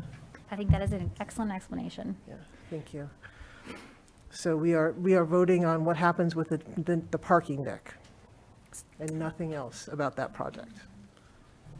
I see Commissioner Stonehouse has a comment. Your Honor, it is my understanding that until we ratify the last agreement, nothing is in force. Let's clarify that with the city manager and city staff. Are you referring to the Brownfield plan? The Brownfield plan. I do believe that that is something that's in the process. It would have to be amended and approved by the Brownfield, as well as I think the other parties involved, if I'm not mistaken. The Brownfield plan was approved previously. Right. This agreement simply lays out who gets reimbursed in what order, right, once that Brownfield plan starts. But again, until the development agreement and the operating agreement, till those things are in place, basically, this means nothing because there's no money coming in until that happens. And that was my point, I guess, that this is a step, but not the final step. Correct. Thank you, Commissioner Stonehill. Thank you. Any other commissioners? Commissioner Bonzo? Yeah, thank you, Madam Mayor. I just wanted to thank city staff for bringing this forward to us. I think we had a really lengthy discussion about it at the previous meeting. I was one of the commissioners that voted against the Brownfield plan, and for that reason, I'll be voting against this motion tonight. I still have a lot of unresolved questions and concerns about that project, and this is certainly a critical component of it. But I understand it's largely a procedural vote, or some folks might perceive it that way, but that's why I'll be voting the way that I am tonight. Any other comments or discussion? I just wanted to add that I do see this item as a normal course of business for this project. I think the first vote we had was the most critical because the DDA had approved the plan, the Brownfield Authority had approved the plan, then it was up to us, which we did approve that plan as a commission. But that was the first step in a 4-step process to review this project. So like we said, there'll be a development agreement and an operating agreement on the public parking facility sometime between January and March. All right, let's go ahead and take a vote. All in favor, please say yes. Yes. All opposed, please say no. No. Motion passes 6-1.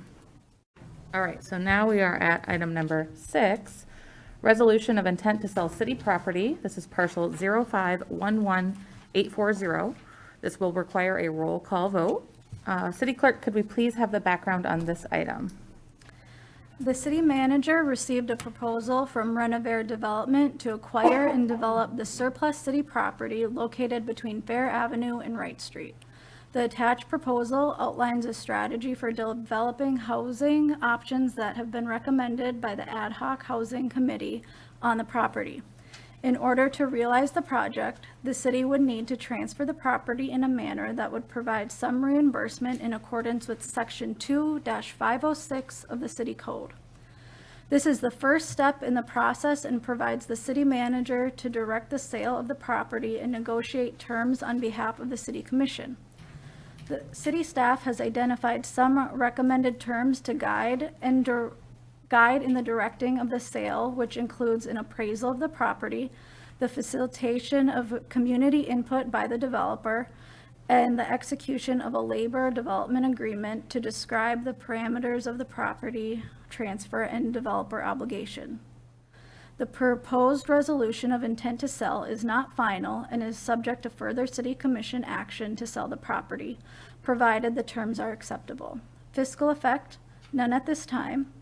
Recommendation, adopt the resolution of intent to sell and authorize the city manager to negotiate terms for the potential sale of the property. Alternatives as determined by the commission. Thank you, City Clerk. And at this point in time, I think we'll go ahead and have the presentation from Renovare. And just while she's getting up there, I have a question for our city attorney. Would it make sense to have the presentation and then ask if the commission would like to suspend the rules for discussion? Does that seem fair? That would be fine, yes. Okay, thank you, City Attorney. Appreciate it. And our City Manager, Karen Kovacs, might want to tee this up a little bit. I can't remember Sure. exactly. Yep. Sure. Thank you, Karen. No problem. And I don't want to go into too many details, obviously, because this will be covered in the presentation. But just a quick history of the timeline on how this came about. I do believe that in late 2020, so August of 2020, the city was approached about a proposal, I think that we're seeing here, a little bit more modified now to fit our needs and some of the things that came out of the Ad hoc Housing Committee report. But it came out in August 2020. It was almost put on hold in order to have the Ad hoc Housing Committee complete their study and their discoveries and their research, and then also issue the initial report. And then at that time, it was waiting on the final report. So in which I do believe that Renovare was involved in, or at least at some of those focus groups, if I'm not mistaken. So the timeline kind of started almost over a year ago, and here we are now, a full year later, with some of the modifications and working through some of these details that we will hear today. The details are very high level at this point, from our understanding as well, what was presented to us at the staff level. And it's intended to do so in order to start the conversation and to bring it forward to the commission to have that open discussion. I felt it was very appropriate to bring it to the commission following the ad hoc housing committee report that was discussed and endorsed at the last meeting that we had. So without further ado, really, we do have Shannon Morgan here today with Renovar. And we worked closely with Shannon and Jill in answering many of our questions, along with our commissioner questions, which we have prepared to answer, along with, I think, some questions that were from the residents as well. Thank you, Karen, and take it away, Shannon. Thank you for being here. Thank you, Karen, and thank you, Commission, for having us. I want to ensure everyone that this is just the first step of high-level conversation. This is not a decision and a final project. Part of this is to introduce you to Renovar development and start high-level conversations on attainable housing and solutions that we're seeking statewide to solve the housing crisis. Renovar Development is based in Detroit, and we're a social impact development company.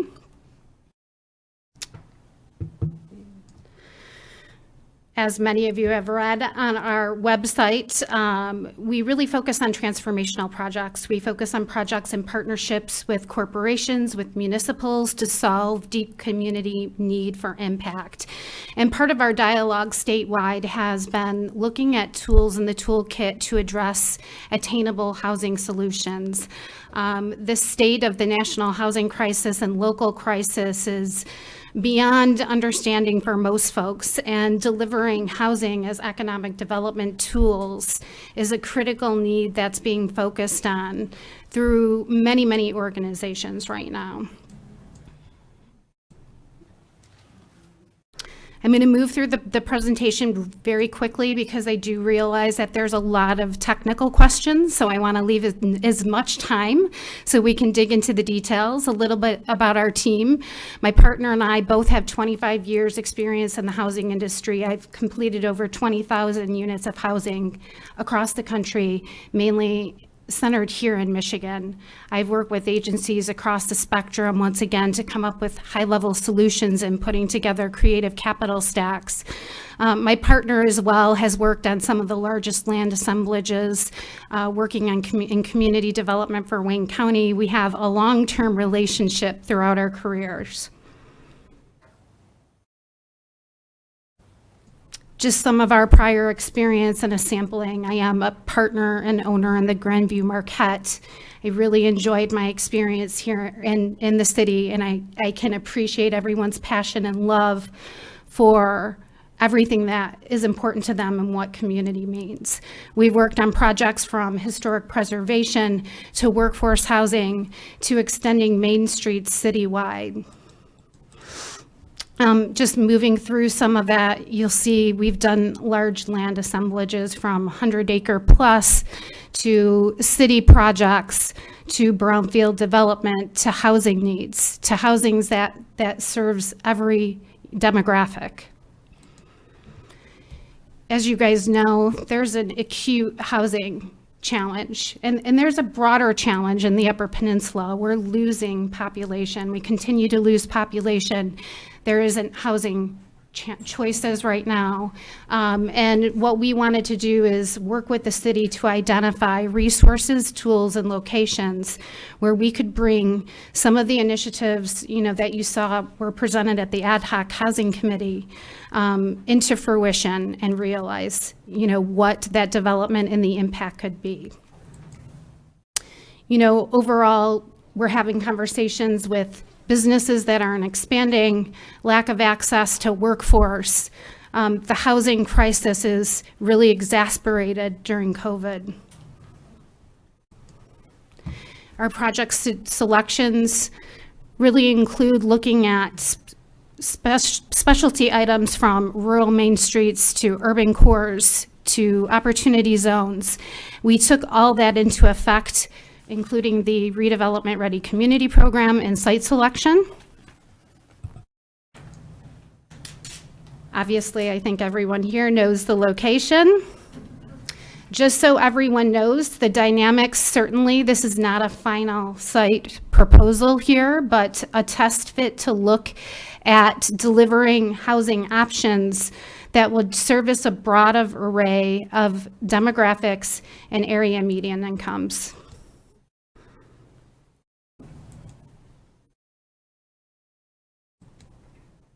Part of this is delivering a detached row home, as you see here. Additional duplexes, which would allow for affordability without site condo fees. And something that fits the missing middle proponent as far as density.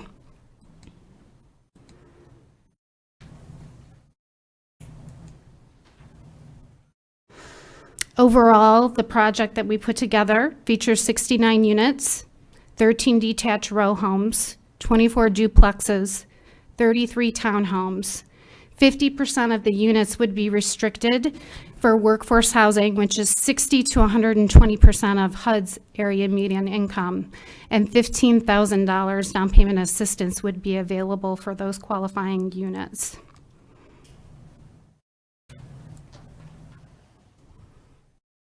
Now we can dig into the questions. Thank you, appreciate it. And Commissioners, do we have a motion to suspend the rules for some discussion? Commissioner Hanley?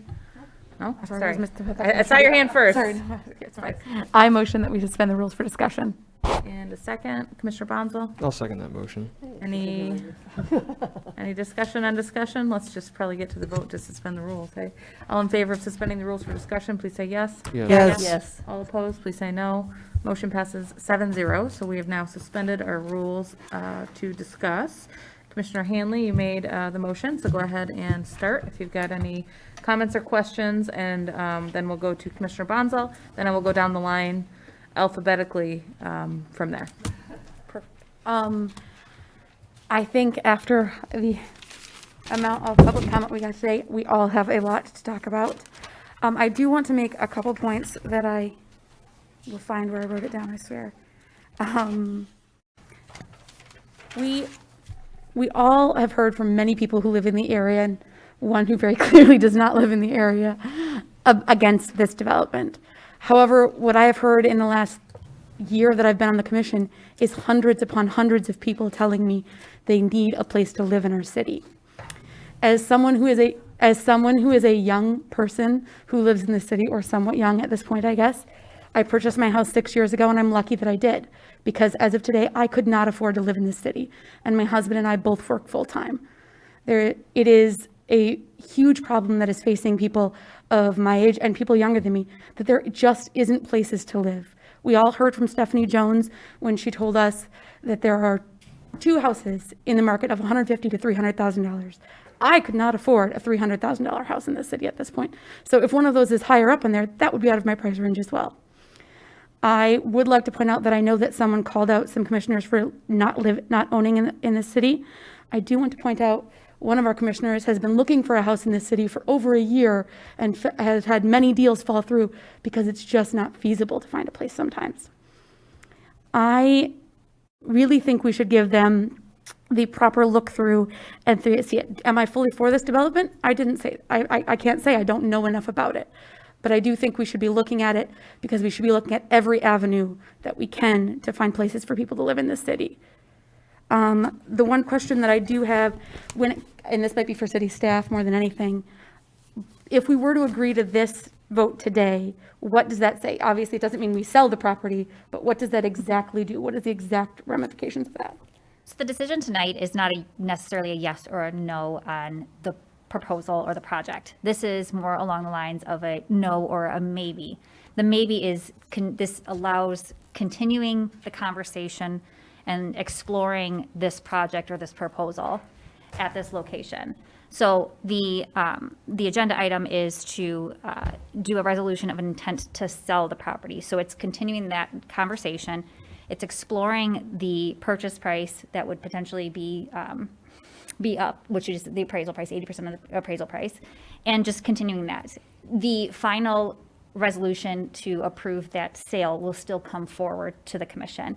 Further, there would also be development agreements and other things such as the brownfield plan and reimbursement agreement and so forth and so on. So this is just one step in that process.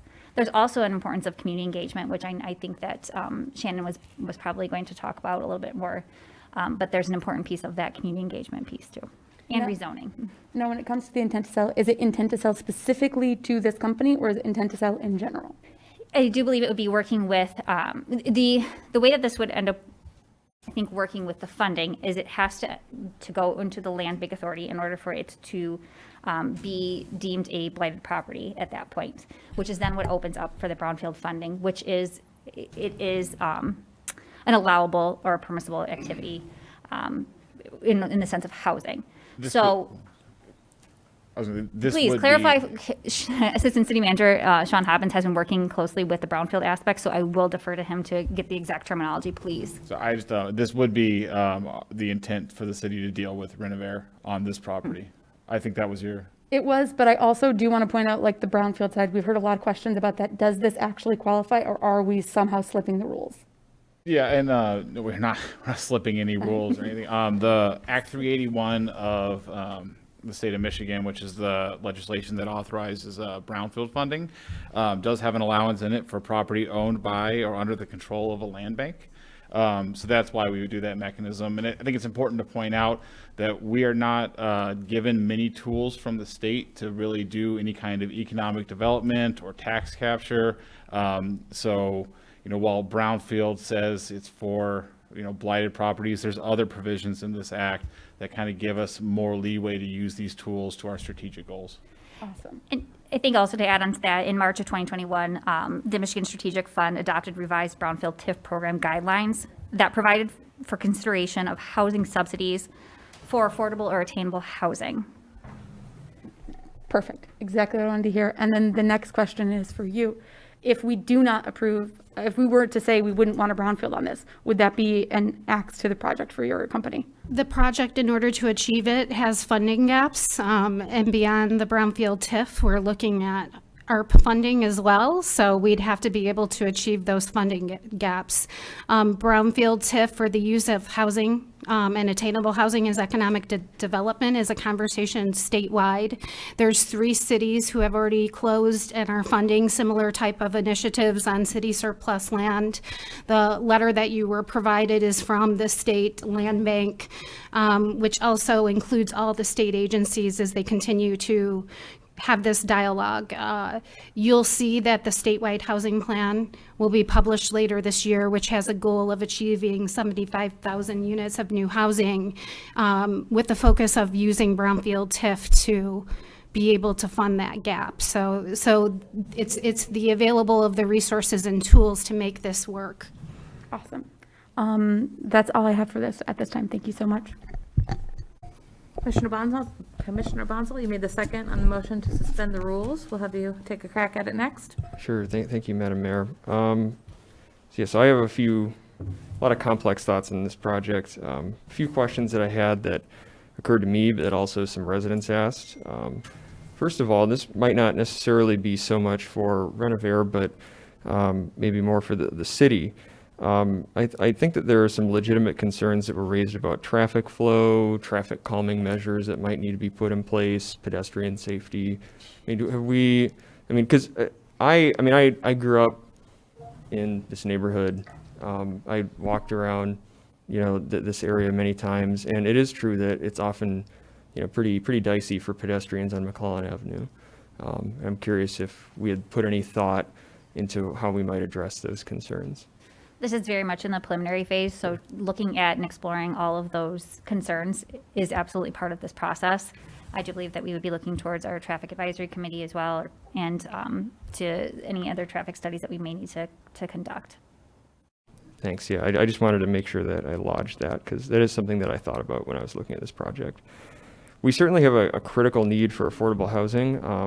I noted that part of the plan for preserving long-term affordability for this development, this proposed development, was the idea of using deed restrictions for the affordable units. I'm just curious, looking at this design that we have that we've had presented to us, which of these units would most likely be in that affordable 60 to 120% area median income category? And can you explain how the deed restriction process would work? Absolutely, and I can also address, the fact that in the development agreement, as the city manager has discussed, any initiatives for additional work, including traffic studies, will be outlined as part of the contingencies. But going into the affordability, there's multiple ways that you can deed restrict this. We're using what you would see in a typical land trust model, but we're building that into site condos.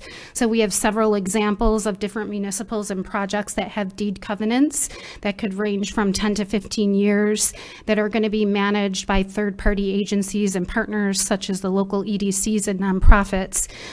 Those are all, details that we would work out in a joint collaboration on the final approval with the city. We've provided some resources and examples to the city, but that is an area that can be crafted and specifically set aside for the need here. So there's no requirements unless there's specific funding requirements that are involved, that we can put those deed restrictions in as needed.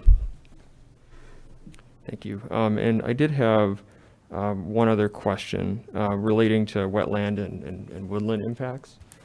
So I noticed in the design that there's a area in one quadrant of the property that's labeled wetland.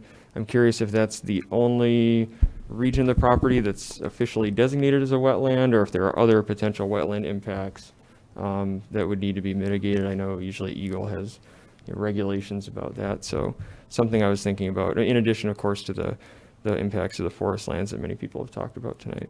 Yeah, the wetland you see on that plan is an actual dedicated wetland, a dedicated conservation area. When the city put McClellan through, that was defined. It's defined by actual boundary, and then we have a buffer from it as required by the land development code. So, and then there was another, somebody brought up the thing on the east side. There's a gap between the standalones and the duplexes. That's actually an easement. That's the city, so that, again, that's an unbuildable, but it is part of the property. So we're building on all upland, yeah, so. Okay, thanks. And just to throw it out there, as a member of the community, I'm an old tree hugger. So, and the property does have tremendous trees on it. They're actually 100 years old. So, and one thing I've done throughout my career is I try to save those trees.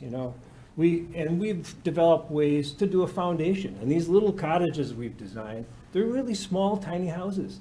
We can go down in 4 little spots and support that house. So that tree can be happy. So it's delicate and it takes a lot of attention to detail, but this is what we intend to do with the property. Okay, thank you, Mr. Polson. I had one final question. I apologize for taking up time, but I did want to ask one other question. Something that, several people noted.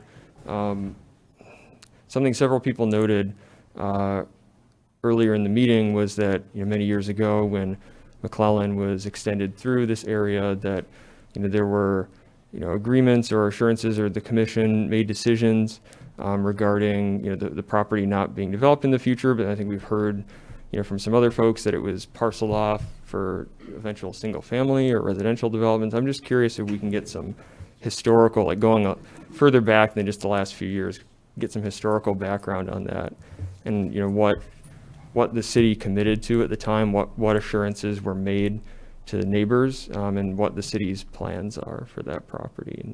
So I would have to refer to somebody who has been here a little bit longer than I have in the past 4 months. But I will say that I am aware that there was infrastructure built in and invested in order to allow for development in that area.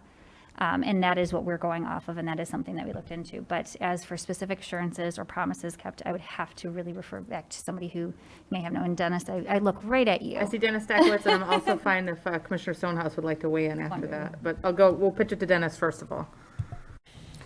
When we put McClellan Avenue through, the city manager is correct. We invested quite a significant amount of money putting water and sewer underneath that street, and it was at the direction to prepare that for future development. Now the Planning Commission at the time, as Commissioner Bonzal said, was looking at the possibility of splitting it off into individual parcels for sale.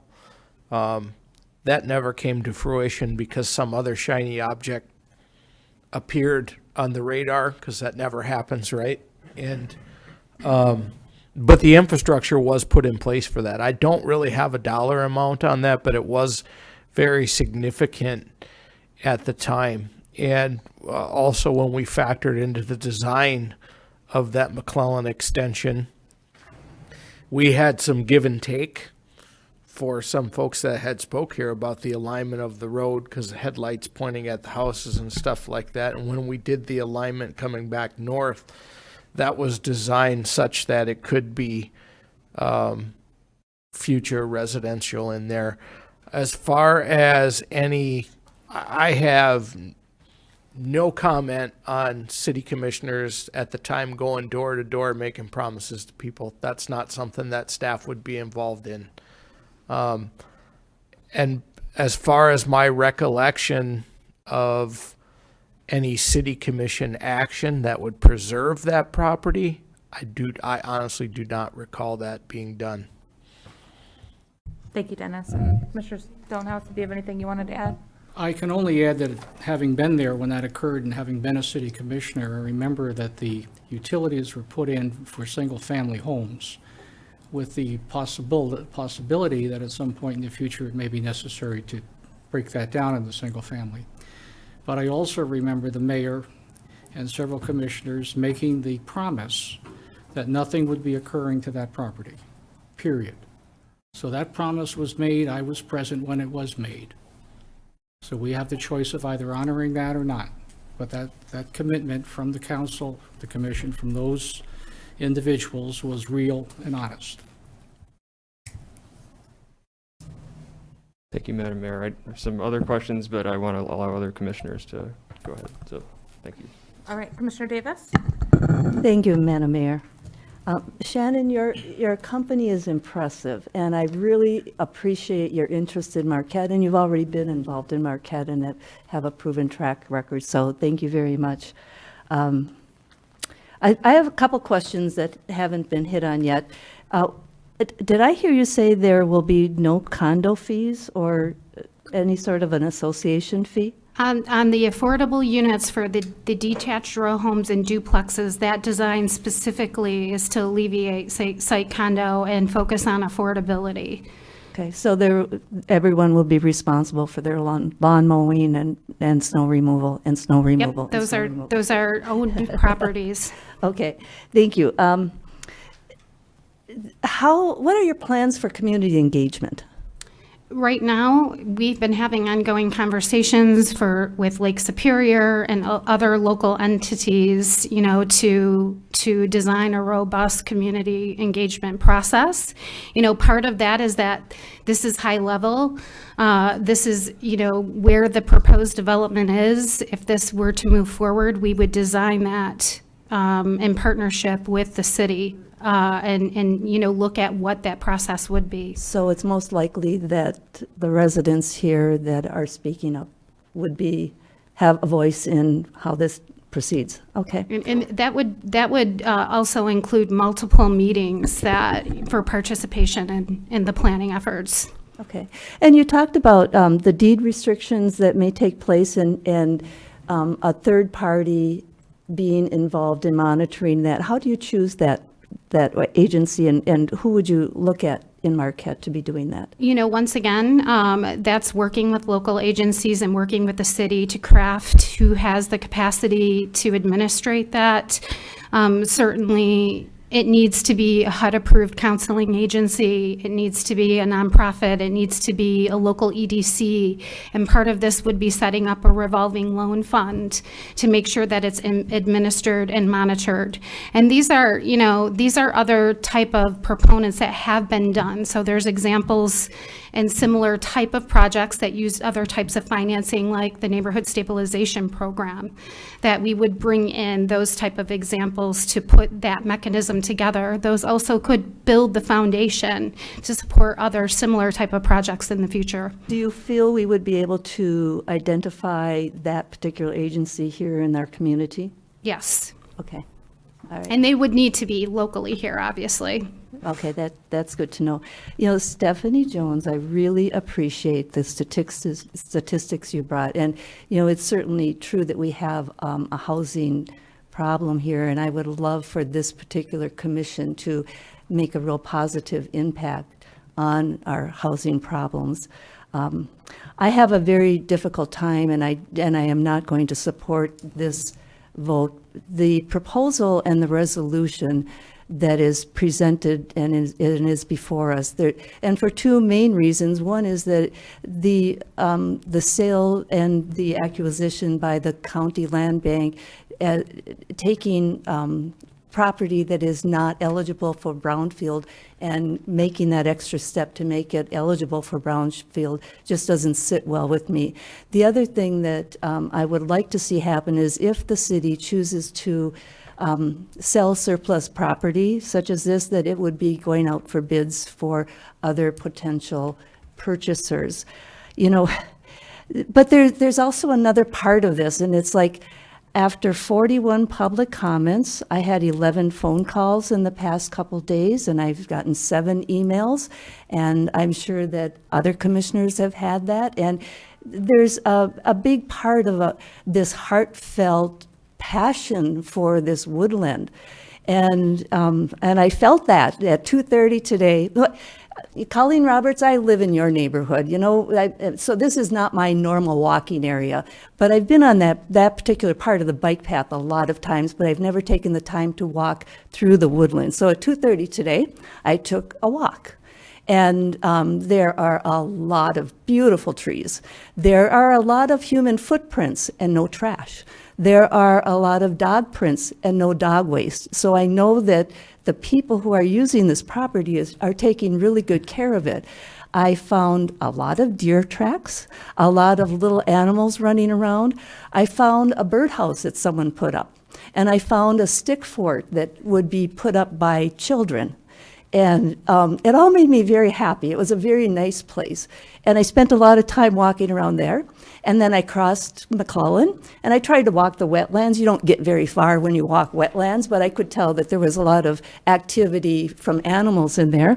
And then I walked down West Street, and I looked at people's backyards, and I tried to imagine what it would be like to have this particular development in their backyard.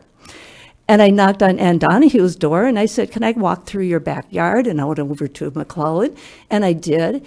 And there's not a lot of human traffic there, but I'll tell you, there is a deer freeway back there. There are so many deer tracks back there. And so I thought about the wildlife that we will be displacing. Those are our other residents. And to hear all of you, 41 people, talk about how wonderful this woodland is and how as a community we really need to protect our green space gives that heart part of it to me to be of no vote on this.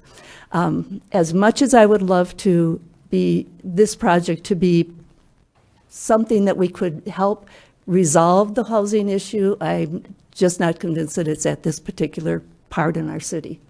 So thank you. All right, Mayor Pro Tem Mayor? Thank you, Your Honor. Thank you to the public. It's awesome to see everybody here. I wish it was a little bit more positive, but that's all right. It is. It's positive to see everybody here. I just wish. Positive our feelings. This is not a discussion, it's time for the commission to have a conversation. You know, I understand the public's distrust, honestly, with this to some degree. It's, you know, if you are getting word of this in the last 24 or 48 hours, yeah, it probably looks like we're trying to just quietly pass this without people knowing. You know, several of us here on the commission, we have social media accounts that we try to run to keep residents up to date, but We weren't even necessarily active with this point on there because we didn't have a lot of info either. This work session was supposed to be educational for us as well. This was our first work session on this topic. It was not a deliberate attempt to quietly hide it from anyone, at least that I'm aware of. But I wanted to make sure that was at least conveyed, the fact that this is also new to us, this development, this proposed development. And I also want to thank Commissioner Hanley for pointing that out. I probably wouldn't have said anything if you hadn't, but I think I'm up to 9 houses now that I have not gotten an offer for, because in several of them I had a higher offer. It was because I had a VA loan, which require house inspections, or because someone else offered cash. All of them were from out of town that I'm aware of that offered cash. So that is frustrating. And I believe the house next to Miss Brum is for sale for $220,000 right now is the list price. I wouldn't have known that was your neighbor unless you said that, though. I have questions for you. So you're looking at doing 35 of the units, 60 to 120% area median income, right?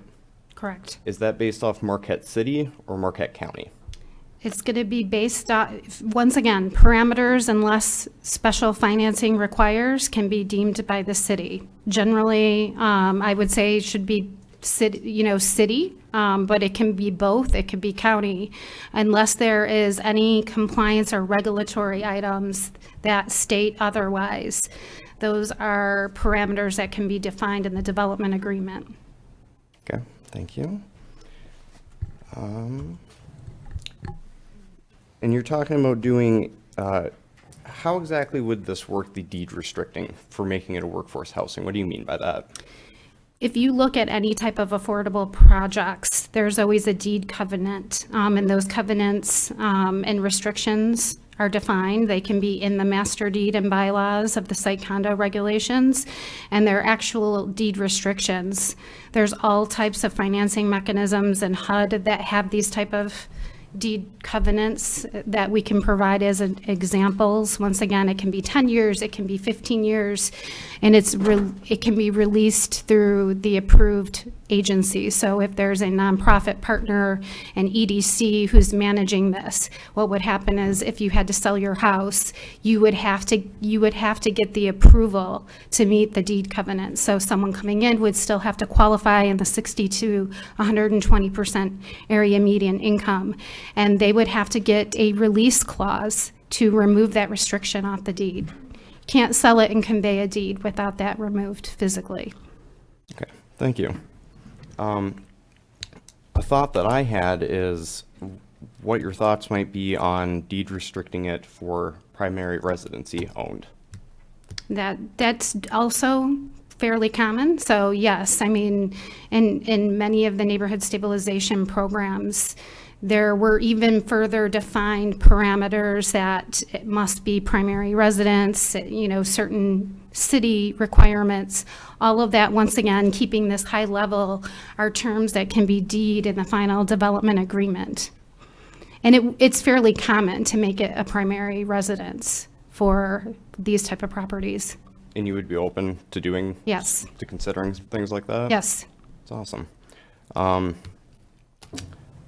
Let's see here. So here's a great question. Why this location? Because it was deemed city surplus land right now. So when we went on first of all, I want to clarify, we do not have any existing relationships with commissioners. We work statewide. We're working with agencies. Generally, we work with cities who call us in to help solve their housing crisis. We were simply asked to join the Ad Hoc Housing Commission. I can state that, several state agencies reached out to me maybe 6 years ago for developments that we had completed in Detroit and otherwise, just stating that they were looking specifically for developers with creative capacity to bring solutions to rural communities. And the state agencies were really pushing us to go to Marquette.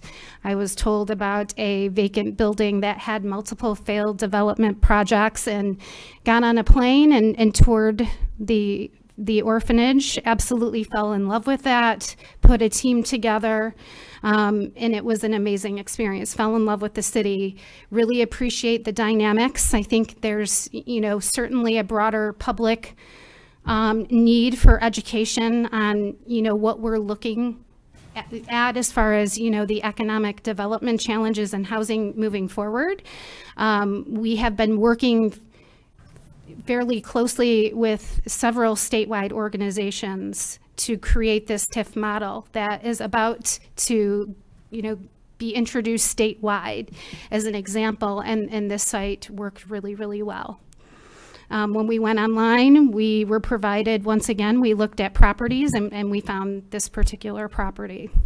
Okay, thank you. 2 more quick ones for you. So, sounds as if the designated wetlands, you are avoiding that. Is there a way that, or I suppose, is there any room for discussion on altering the plans at all to try to preserve more of the woodlands that are there? I mean, the only challenge that we have with that, and I can have a conversation with Barry, is, continuing the gaps. The density that we have still has a tremendous amount of gaps to produce housing. It is not your typical for sale market rate type of development, and we can go through pro forma numbers. It's not the same models. So we tried to balance that, and even with the amount of TIF, as we said, we need additional ARP funding to seek that to make it work. We'll certainly look at it. We do, always want to make sure that we're preserving what we can. We can have that conversation, but removing every unit that we remove increases the gap. Okay. Last question for you here. As I was contacted quite a bit today from city residents, and unfortunately I couldn't answer a lot of their calls because I was at work. I'm just curious, there's right now you have a perception of rushing this.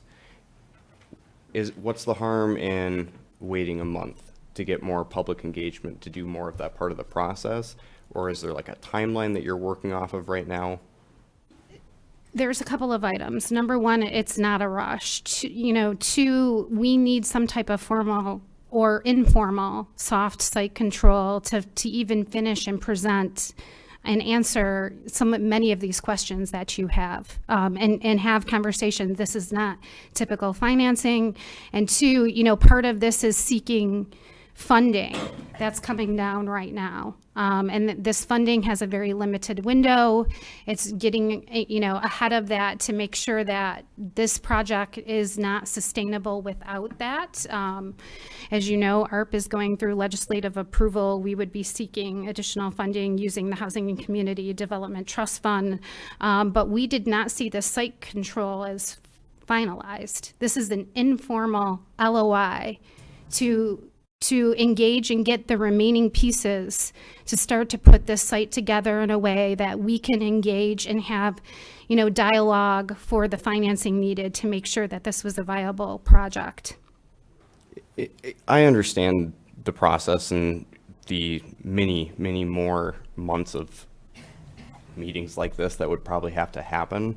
I just think it's really important that you guys look at this as, from the public's perspective, they see a 45-minute work session and then they see on our agenda an intent to sell.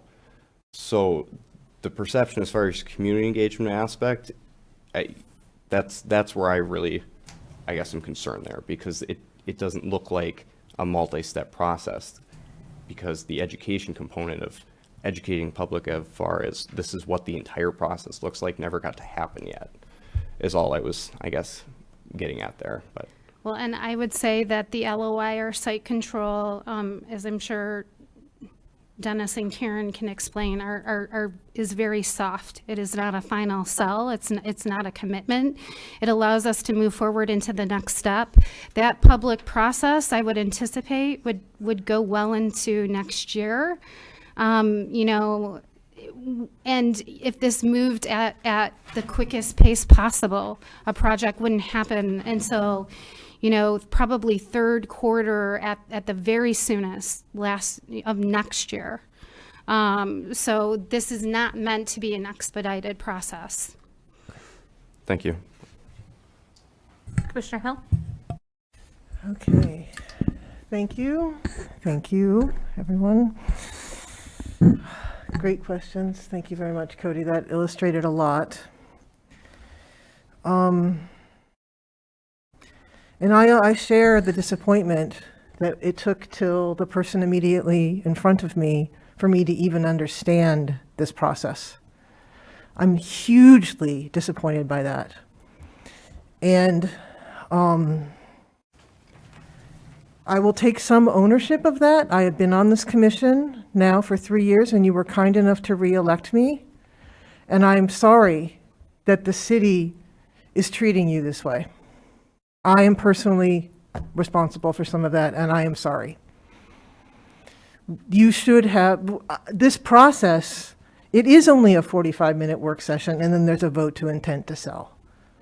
And da-da-da-da-da-da-da-da, this city has a master plan that identifies what our principles are.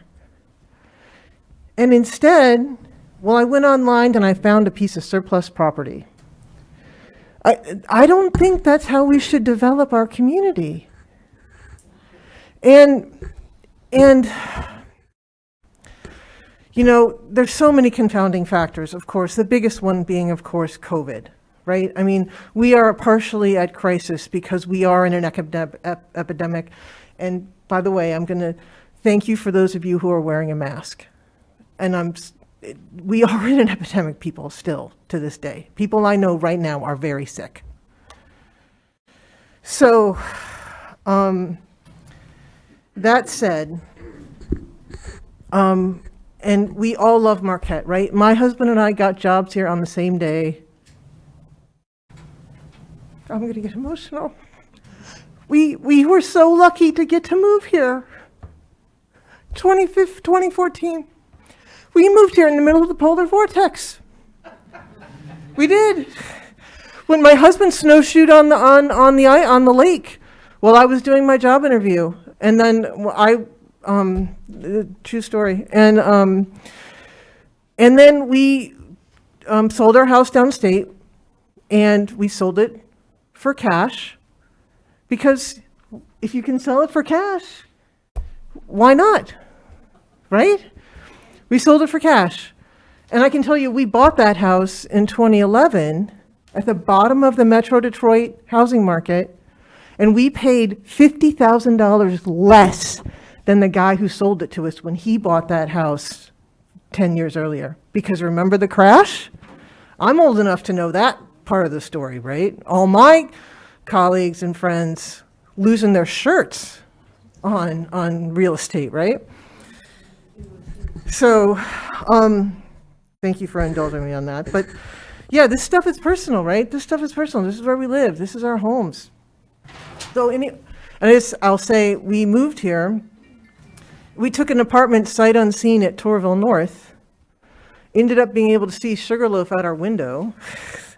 And I was on the bike path, and I was in those woods all the time, right? Just roll down the hill, and I'm right there.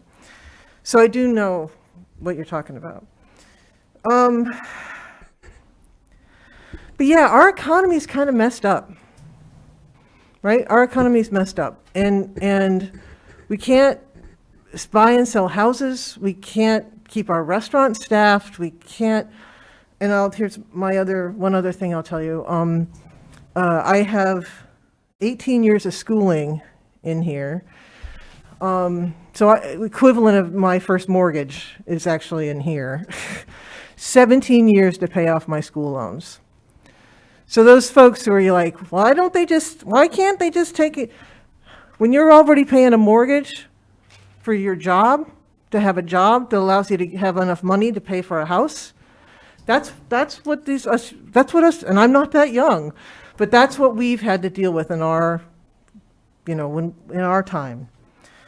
It's not about not being satisfied with I'm damn lucky that I got a house at the bottom of the market and was able to move on from there. So I just wanted to say that. So it's really complicated. And so this whole thing about the brownfield piece, the way I'm looking at that is because this is such a tangled knot, where can we pull out the card that allows things to actually move? And one of those places we can make it move is we can make that land value go to zero. And if the land value goes to zero, then you can actually build more affordably. Is that an accurate assessment of what you're doing by moving it into the brownfield? I think that it depends on the land value, right, obviously, and the overall, once again, that could be another discussion to walk through the pro forma and through some of the logistics to better understand.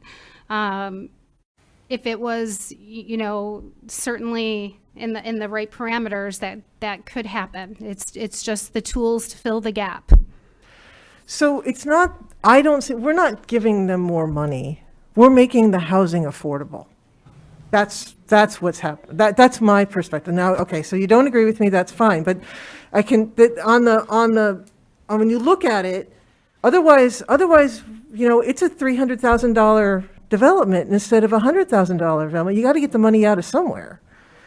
So, so the economic development that we're losing by not having housing is real.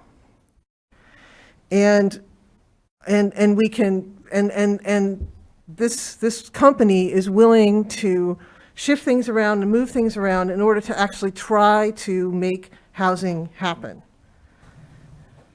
And that's a worthy and valuable thing. And this is the first conversation. The next development is going to have to do the same thing to be affordable. You can't build here. It's $300 a foot, right now, square foot, to build a house. $300 square foot just to build it. Not include taxes, not include all the other stuff. So, but on the other hand, I'm really, really disappointed at our lack of the word inclusive, getting people's engaged. So I'm really, and then this wasn't built on because there's a lot of water there. And apparently promises were made, first time I've heard of that. And so I really applaud the idea that we're going to have to do some really creative stuff to make housing work in this community. And we absolutely need affordable housing. But this location and this process are not things I can vote for. So I'm going to be voting no. Thank you. Thank you to everybody for coming. I have been a commissioner off and on for 10 years. I have never seen this room so filled with folks so committed about something. And that is just fantastic. So thank you for coming. Thank you for spreading the word. And again, that just is a wonderful accolade. I get to make some comments. I will not vote for any consideration that requires considering that property to be blighted. In other words, manipulating the brownfield. Yeah, I know it's legal, and there's a way it is legal, but it doesn't make it ethical. And I'm looking at what the ethics are, not the legality is, because we can all think of a whole bunch of things we know are legal, but they're not really ethical, and this is that situation. So I certainly would never vote for it on that basis alone. Pre-selection of developer. Instead of using a transparent request for proposals, as we have with every other time the city of Marquette has developed property they have owned. For example, Founders Landing, the Hampton Hotel, new condos, Cliffs Dow property, the piling project underway now, Presque Isle Marina, Presque Isle Stabilization, as well as the Lakeshore Boulevard Restoration Project just finished. In each instance, the city had a project, the city had a vision, the city knew what had to be done, and we put out a request for proposals, and then we chose the best. In this case, we have one developer that's already in the pipeline, and that's not right. That doesn't give us the best bang for a buck, and I don't think it's certainly not being transparent. We failed utterly, as Commissioner Hill took the fall on, and I'll take it with you too, being on this commission, is that we did not let the public know what was happening.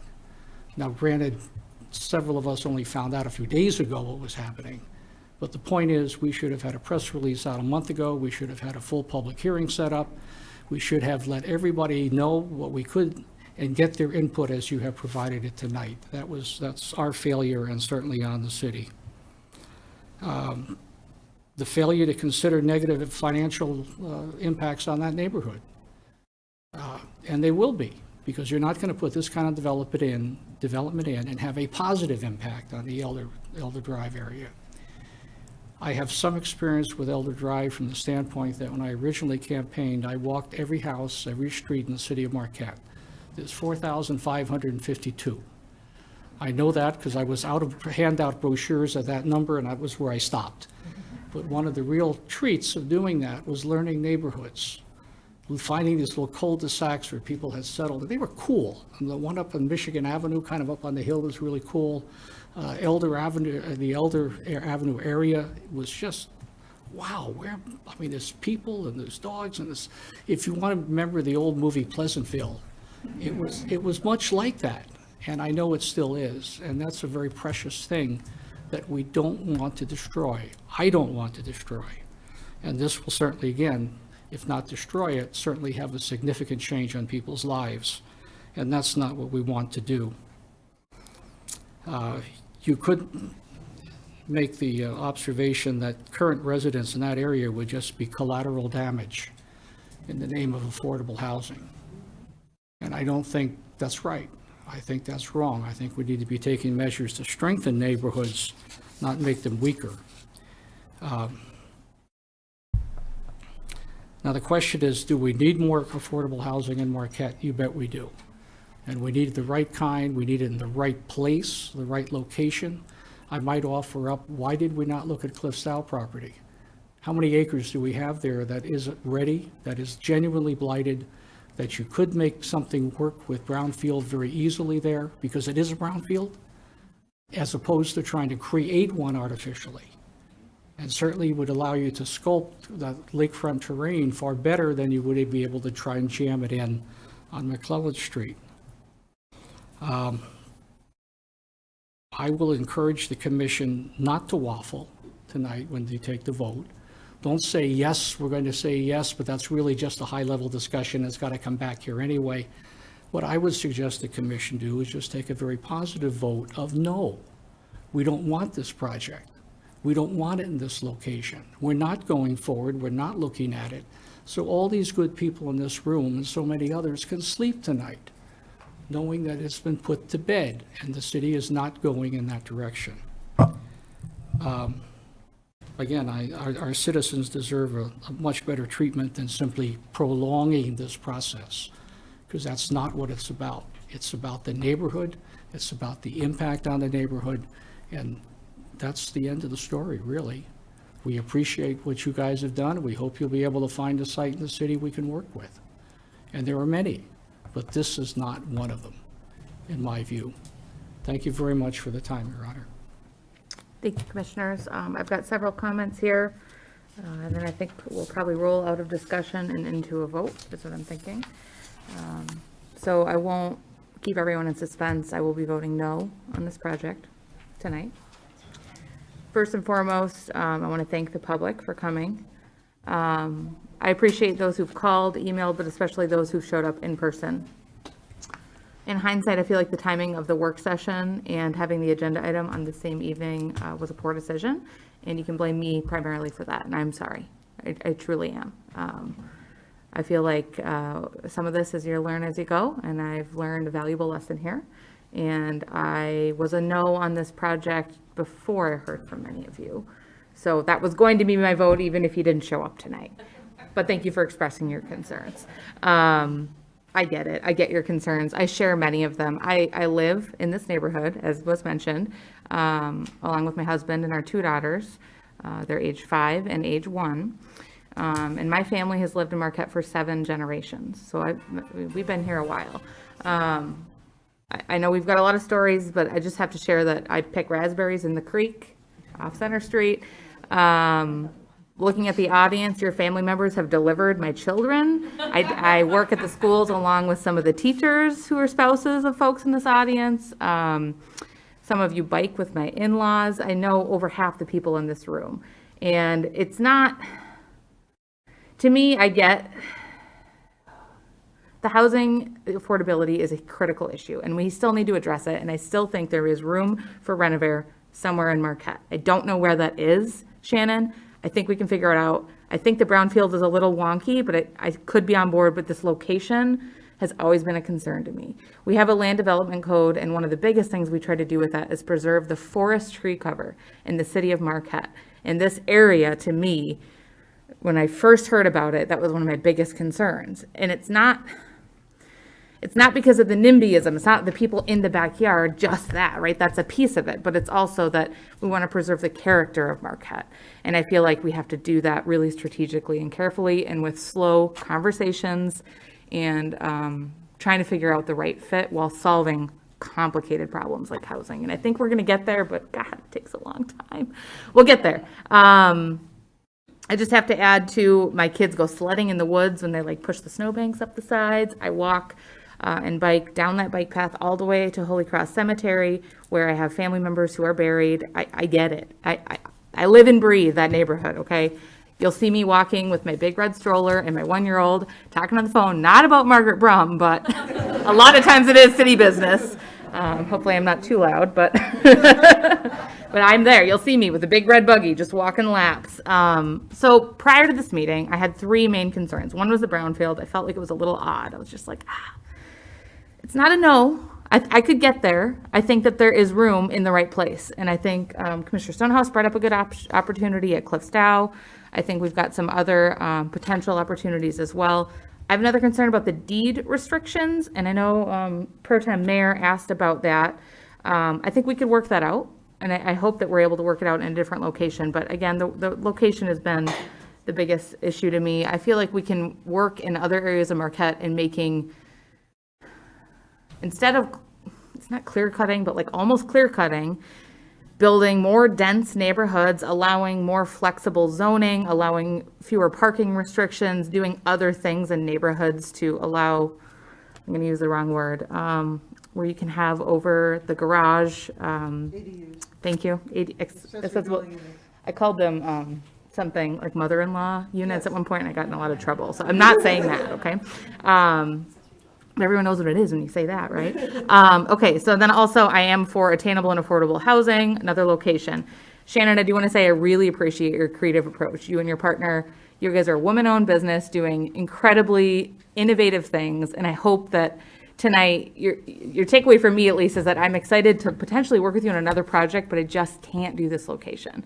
I love what you did with the orphanage. My grandmother lived there for a period of time, and I'm so happy to see it turned into something that's not a blighted building. So I know you can do great things here and in other places, and you already are, but I'm hoping we can work through and figure out something else. So again, I will be voting no on this project.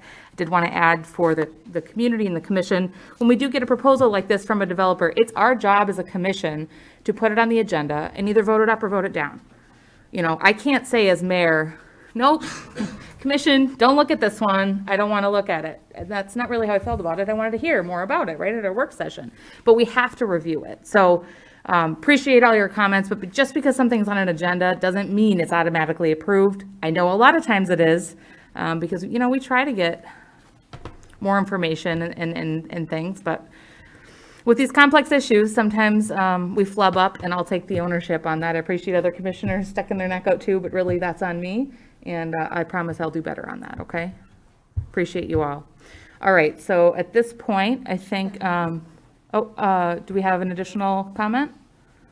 Commissioner Bonzo? Yeah, thank you, Madam Mayor. I just wanted to say that this is a very difficult decision for me. Personally, I can understand both directions. I can understand both sides. You know, I grew up on Woodland Avenue. I lived there until I was like in 8th grade. I played in those woods, and the many other little woodland pockets around that neighborhood in Northwest Marquette. You know, gave my parents a heart attack sledding down the ravine on the west side of Woodland Avenue. You know, it's a special neighborhood and a special community. And I wish we could have stayed there. You know, when we fell in hard times, my family, like a lot of families did during the recession, you know, my parents got divorced and we had a lot of financial difficulties. We wanted to stay in our home. We wanted to stay in that neighborhood that we loved so much we couldn't afford to. So, you know, it was a struggle really to find anywhere that my parents could afford to live in Marquette. When I came back from college, you know, even with a 4-year degree and a job here in Marquette, I had a lot of struggles finding a simple studio apartment that I could afford in this town. And I have to, you know, so I get where you're all coming from because this is a special neighborhood. At the same time, we also have a very real and very urgent housing affordability crisis. I think it's critically important that we're not dismissing the reality and the urgency of that. Like, we need to take action on this now, not 5 years, 10 years, not even 2 years from now. And I'm glad that Renovare brought this proposal to the city so we could at least consider it and take a look at it. You know, I'll be honest, I've worried. You know, I serve on this commission, right? But ironically, you know, I worry about my wife and I, you know, being able to stay in Marquette in the long term. Not because we don't want to live here. We'd love to live here forever if we could. But, you know, if we leave, will we ever be able to come back at this rate? You know, I think a lot of people mentioned that, you know, they saved up and they bought their home. In the 1980s, when a lot of folks, like, you know, or the early 90s, like when my parents bought their home on Woodland, the median sale price of a home was less than half, even after you adjust for inflation, than it is now. The house that my parents bought in the 90s on Woodland Avenue is worth like triple now what they paid for it almost. So you know, it is a generational struggle, and you know, as I think, you know, someone from LSCP, Sarah Lucas from LSCP noted, that there's a real cost to that, right? Like, if we lose young people, if we lose young families with children who send their kids to our schools or maybe to another community's schools if they don't live here anymore, if we lose you know, retirees on limited incomes who've lived here their whole lives and all of a sudden find themselves priced out of their community, we're losing the bedrock of our community. We're losing the future. And so we need to take action on housing. All of that being said, even in the ad hoc housing committee report, as a couple people pointed out, you know, we recommended looking at city surplus property, but there was a process that the housing committee recommended. If you actually go and read the report, it looks long, but it's the meat of it's all in the first like 20, 25 pages. And we actually recommended that we have requests for proposals with public input developed by the city for, you know, surplus properties that are identified as potential places for housing development. So there'd be a process, right? And I definitely understand why people feel that this has been rushed. I can promise you that's not the intent. It's just what happened. But I understand where you're coming from. You know, I've been talking for a little while, so I'll wrap up. But essentially, I plan on voting no on this as well. And that, I mean, it hurts either way. No matter how I voted on this, I would not be happy about it. Because we have two critical community needs. You know, somebody, I think it was Mr. Anso, you were my second grade teacher. You know, you noted you read the statement from my campaign literature. And you'll note, I did mention, you know, that's one of my top issues, preserving, and I think all of us can agree on this. We need to preserve our trails, our forest lands, our lakeshore. But at the end of that statement, it's also affordable cost of living. And affordable housing is at the top of my list, and sometimes it's real hard for us to balance those concerns. I think we can find that balance. I don't think this particular plan at this particular location, more importantly than anything, necessarily meets that balance. And I appreciate everyone making their voices heard. It definitely, the questions you asked, the concerns you brought up helped me as I was thinking through this process. So I appreciate it. whether you agree or disagree, be happy to talk to you. My contact info is online, and I try to be really transparent, so be happy to talk to you, but that's why I'm voting no, in case anybody was surprised. And hope you don't feel that I'm betraying my promises anymore, Mr. Ranso. Commissioner Stonehouse? Do you want to entertain a motion, Your Honor? I would love to entertain a motion. Maybe not this one. Uh-oh. My motion would be to permanently withdraw the resolution regarding the McClellan area development from consideration and to continue to look for a potential site. Do we have a second on that motion? And City Clerk, did you get that, just in case? Okay, just making sure. Commissioner Bonzel? Could Commissioner Stonehouse repeat the motion? I'm Sure. sorry. Maybe we want City Clerk to repeat it. Let me make another try at that. To permanently withdraw the resolution regarding McClellan area development from consideration and to continue looking for a potential affordable housing site. Commissioner Bonzel? I would be willing to second that motion, and I just want to express my hope that, we refer back to our master plan, but also the ad hoc housing committee report as we're determining how to move forward in the future. And I also just want to say Marquette needs developments like this. We need developers who know how to build them. And I hope that folks who came to you who said things like, I support affordable housing, but not here. I hope when we find that location, please show up to that meeting and tell us to vote yes on it, because this is a critical community need. We're talking about our children, our grandchildren, our parents. So thank you, but I agree with that motion. I'll second that.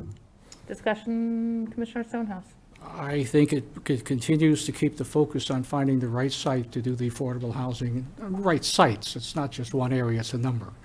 And almost the philosophy we need to have in how we expand those opportunities. Just want to check with Commissioner Bonzel. Anything further to add as user the second? Yeah, that was the sense that I got. Okay. Is that we're looking at multiple potential sites, multiple potential people we'd be talking to. Yeah. And I see Commissioner Hill had her hand Yeah, raised. and thank you. I was going to make sure that that was plural as well. And folks, if you don't know, the old hospital site is going to be moving into a development process, and so that is moving forward as well. So it's, but that is going to be the role of the city in that process, in addition to what NMU is going to do. That's actually all under development as well. So those are places where to have critical conversations. So look, I think this is a start of more to come, certainly on making sure we maintain our community, but also build for the future. Any other commissioners with discussion on the motion? And does this require a roll call vote based on the modified motion? It does. Okay, City Clerk, could you please conduct a roll call vote on the modified motion? Would you mind to repeat it before we do the roll call vote? Thank you, because we also were voting no, but I think things may change because the motion is different. Commissioner Stonehouse made the motion to permanently withdraw the resolution regarding McCullough Avenue and continue to look at further locations for development. Thank you. Yes. All right, and could we have a roll call vote, please? Commissioner Bonzel? Yes. Commissioner Davis? Yes. Commissioner Hanley? Yes. Commissioner Hill? Yes. Commissioner Stonehouse? Yes. Mayor Pro Tem Mayor? Yes. And Mayor Smith? Yes, motion passes 7-0. Okay. Not supposed to allow the applause, but I think I'll allow it momentarily. All right, public comments. We are back to public comments. Public comments may not exceed 3 minutes per person. We can all just say it together. Wait a minute. Colleen Roberts, 903 Adams Street, Shana. I want to tell you, you built on my side of town. You took something that looked awful and you made it beautiful. That orphanage is beautiful. We have no problems there. We hope that you do something else here. Okay? As for the commission, I want to thank you for listening to everybody. Okay, that is a very important thing to do. Mr. Stonehouse, I'm really proud of you with ethics. I really am. Okay, but thank you for listening, because while the presentations were going on and the speakers were going on, I could tell with your eyes that you were listening. So thank you for that. And yes, I have nothing invested in this. Okay. Anyone else for public comment?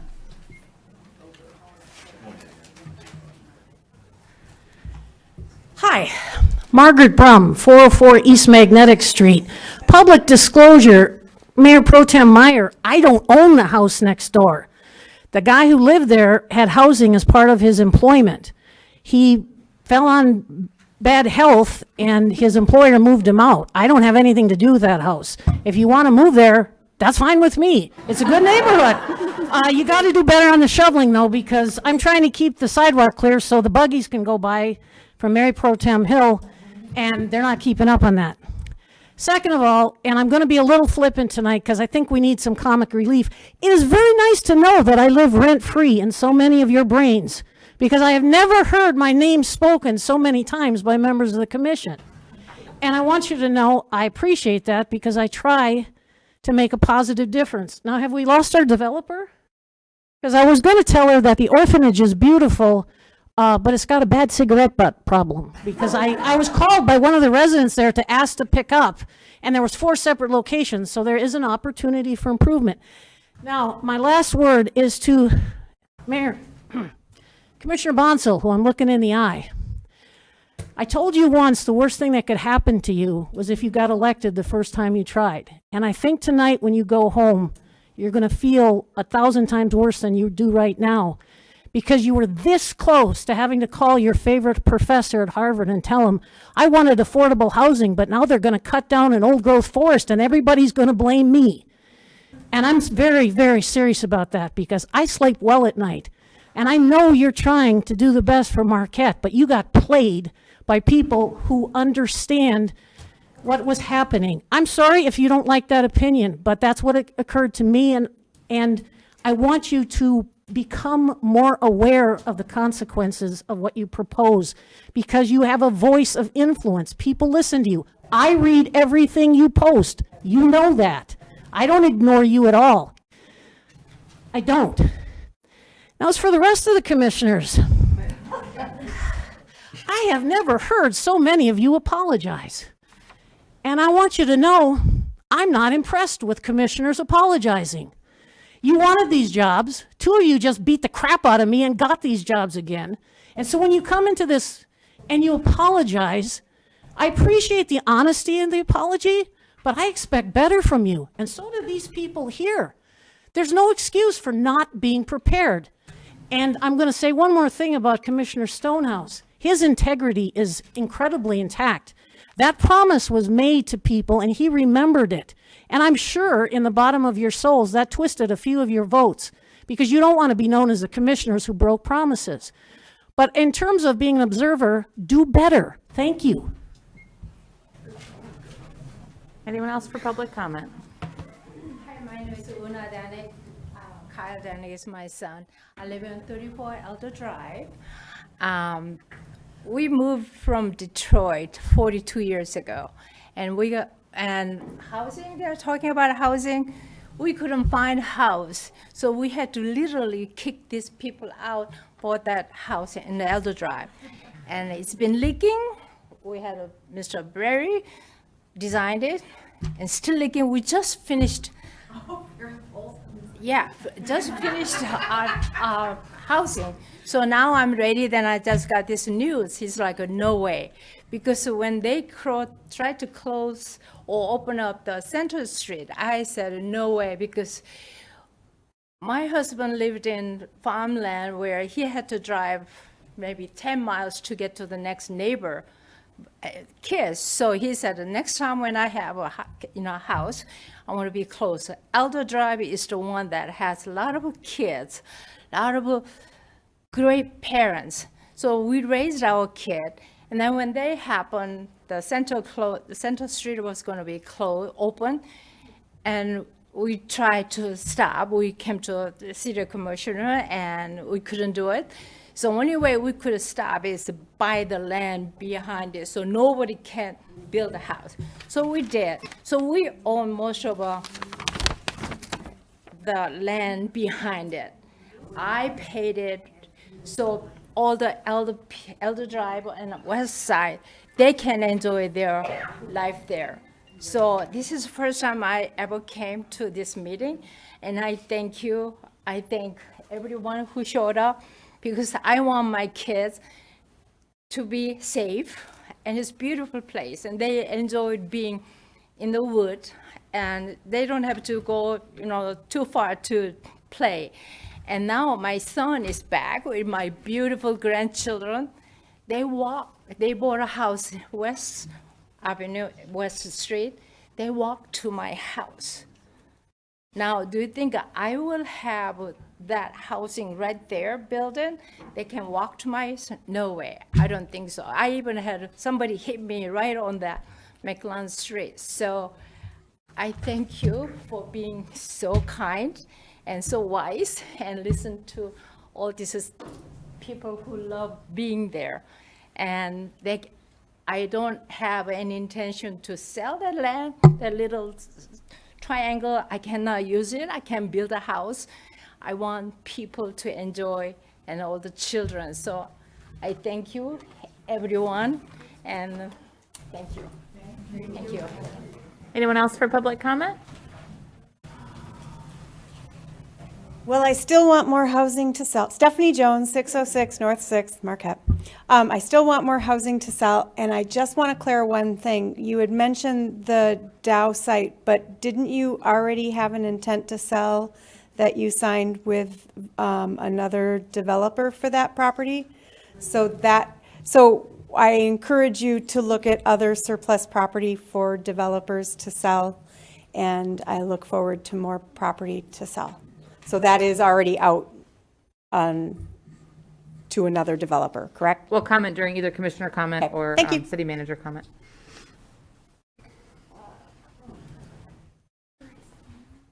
Not going to drag it out too long, but thank you very much for listening. Name and address, please. Yeah, John Bach Hallberg, 31 Elder Drive. And I just wanted to be clear about one thing. I'm not quibbling or persnickety too much, but I don't know if it's your intent, or maybe the city attorney can comment, or maybe not, maybe sometime in the future. What does permanently withdraw the resolution from McClellan area from development mean? That means this resolution only at this point in time, correct? Permanently. And we can discuss during commissioner comments or city manager comments, but you can, if you have more comment, you're welcome to. The permanent question was kind of strange. Thanks. Yep.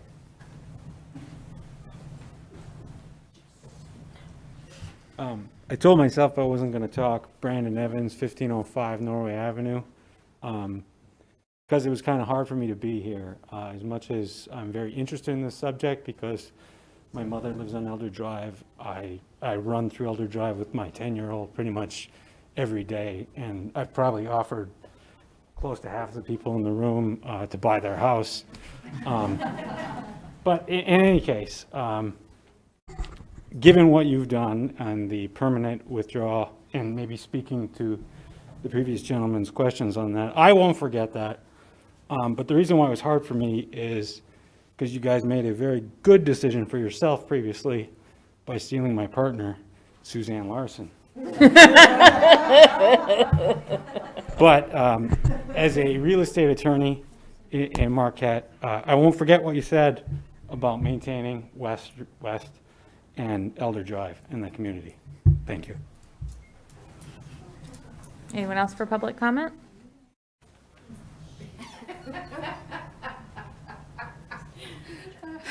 Mrs. Duranso, 1606 West Avenue. Is there any way that we could permanently get the zoning changed so it would be conservation, recreational, and therefore maybe not have any problems in the future with it? I don't understand the zoning process. So something to think about, and I thank all of you for digging deep into your hearts and realizing we need this beautiful, calming, green space that is in our city. And I think the animals will thank you too. Come out and see them. Thank you. Can I stand up now? Oh, sorry. Anyone else for public comment? I'm going to say one word. Karen Kimar Johnson, 1700 West Avenue, Marquette. I really want to thank all of you for taking our opinions and thinking about this and logically making a decision. And in addition, I do want to thank Geraldine Nault because she was so helpful in sharing the word on West Avenue. So I wanted to acknowledge her as well for really enlightening us on this whole process. So thank you. Anyone else for public comment?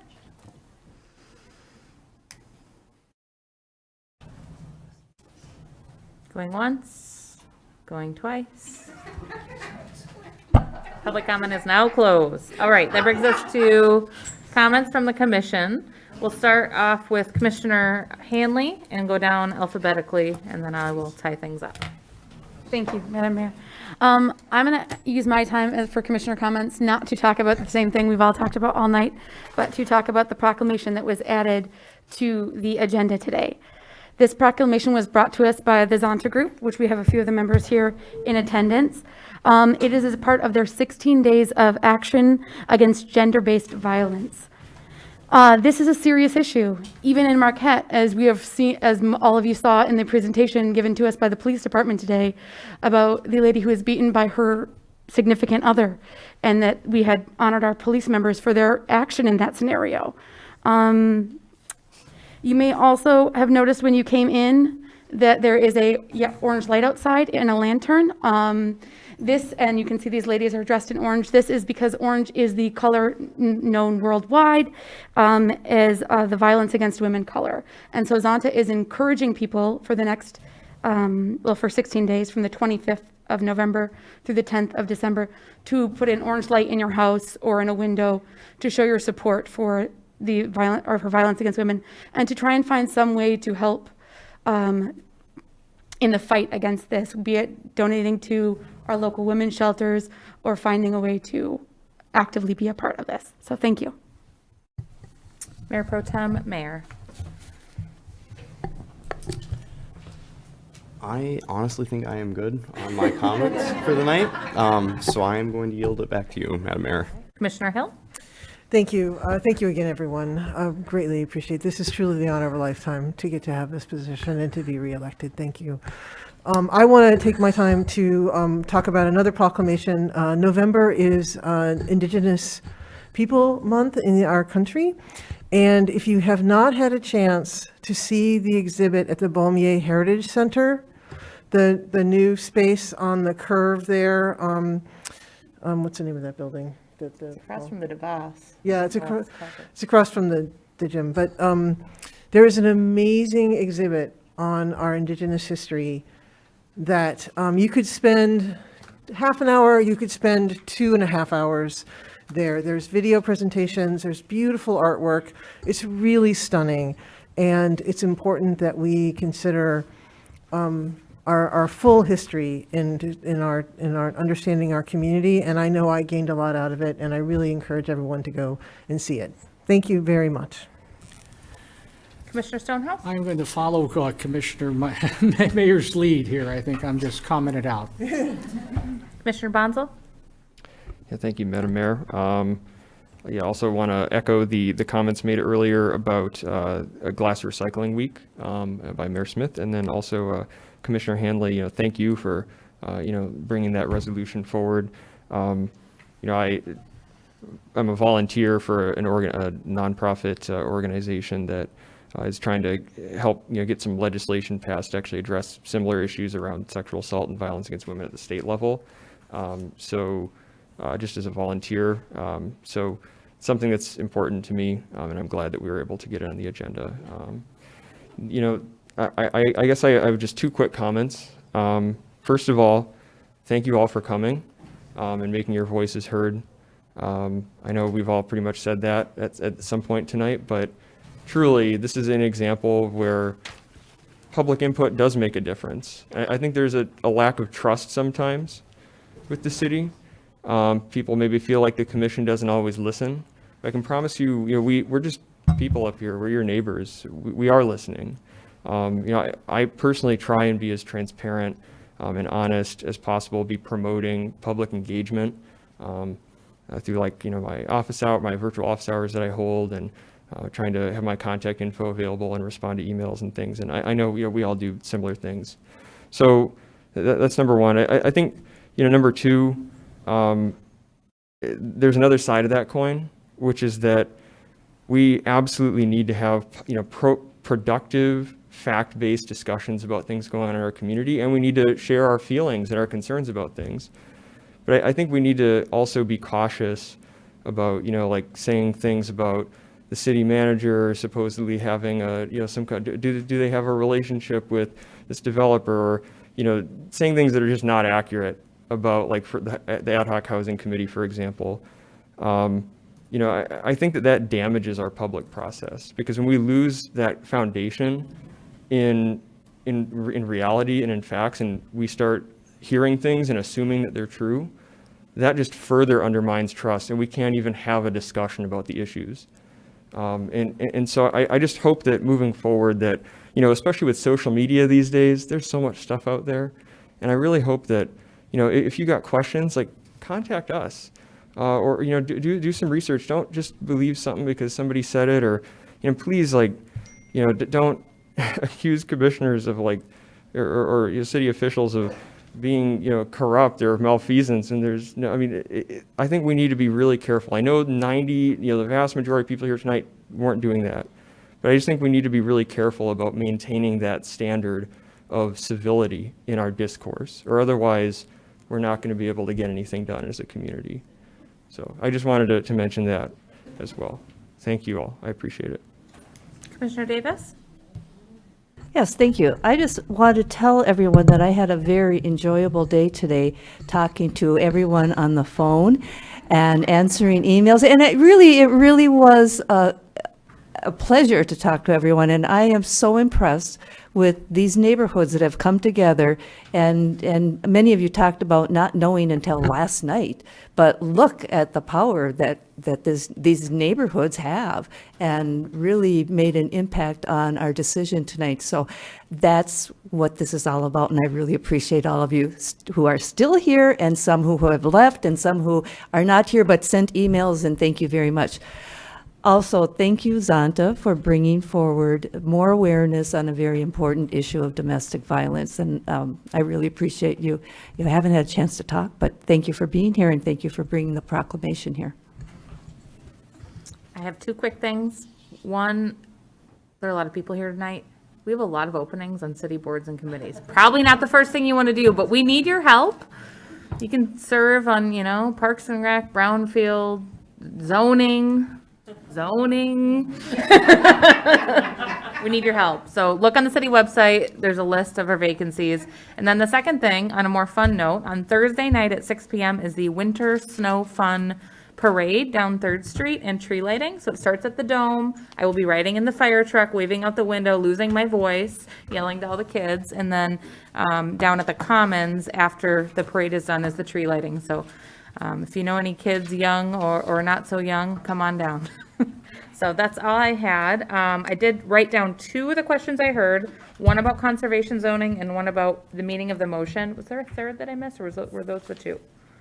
I'm wondering if the city manager can help address those two questions, and it might be that we need to look into them, but, well, the motion, maybe we can clarify what that means first. You know what, and if you're okay with that, I would love to defer that over to our actual official attorney. Sure. Yeah, what do we do, city attorney? Well, the motion, I guess in part, what was intended, but in my view, as I listened to that, really was a motion to withdraw the notice of intent, with the understanding that notice of intent would not come back with that developer at that land. That's kind of how I understood that. Now, that's not purely a legal interpretation, because, you'd have to look at the words very specifically, but that was my understanding of what was intended by that. Thank you. Appreciate that. Yeah, and in looking back at the conversation prior to this, when we talk about the promises that were made prior to it, it's a prime example of somebody who has not been here at that time, walking in, looking at city documents that are officially worded and zoned a certain way to allow for something like this. Had there not been the historic historical knowledge or any other comments that may have been made by somebody else who could prove this, something could have gone forward without any further consideration on that. So just to let you know that talking about official promises or anything or removing that, there is still that possibility. And then the second question was on the potential of conservation zoning on that piece of property. I know we have been looking at a place for a dog park, not looking for an answer, but I think within the near future, we'll have an opportunity to look again at the LDC and look at some of those zoning pieces, and this could be a part of that. I think you're talking about the planning commission, yes. Yeah. So this would be something that, obviously, the procedures that go forward, it does come from a planning commission with a recommendation into the city commission, at which there will also be public hearings held for rezoning purposes. Okay. So I guess maybe if you could give advice to these folks here for the best way they can have their voices heard on that parcel. So Well, no, but maybe even just email the planning commission. So I do believe that this is something that, when you pay attention to the planning commission, they do have room for public comment, and they do listen very closely as well. And I do believe this is something that would then go through that process. And I know that you're piping in on this one as well. Well, and I just want to make one comment that there was a few people who made comment about not receiving direct notice.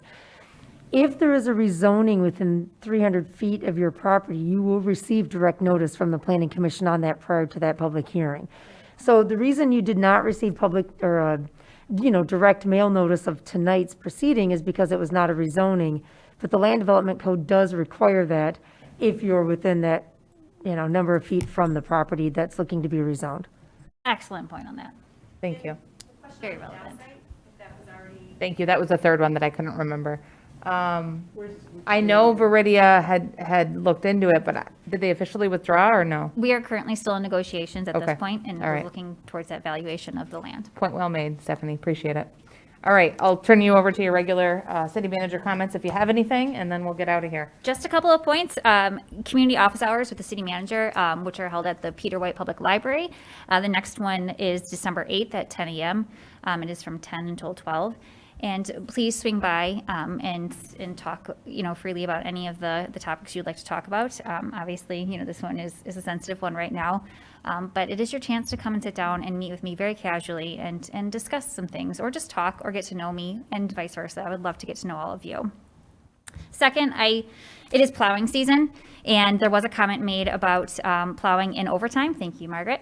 And while, at first there was an intention to really kind of scale back on overtime, plowing is a public safety concern. And so we do want to make sure that our roads are safe, and those will not be affected because of overtime. Now, we are still modifying how we do things. There's quite a bit of planning that is done prior to the actual snow season. So while we continue to finalize those and work as the snow falls, not every storm is the same, so plans change quite quickly. I want to reassure all of you that we have the best crew in town.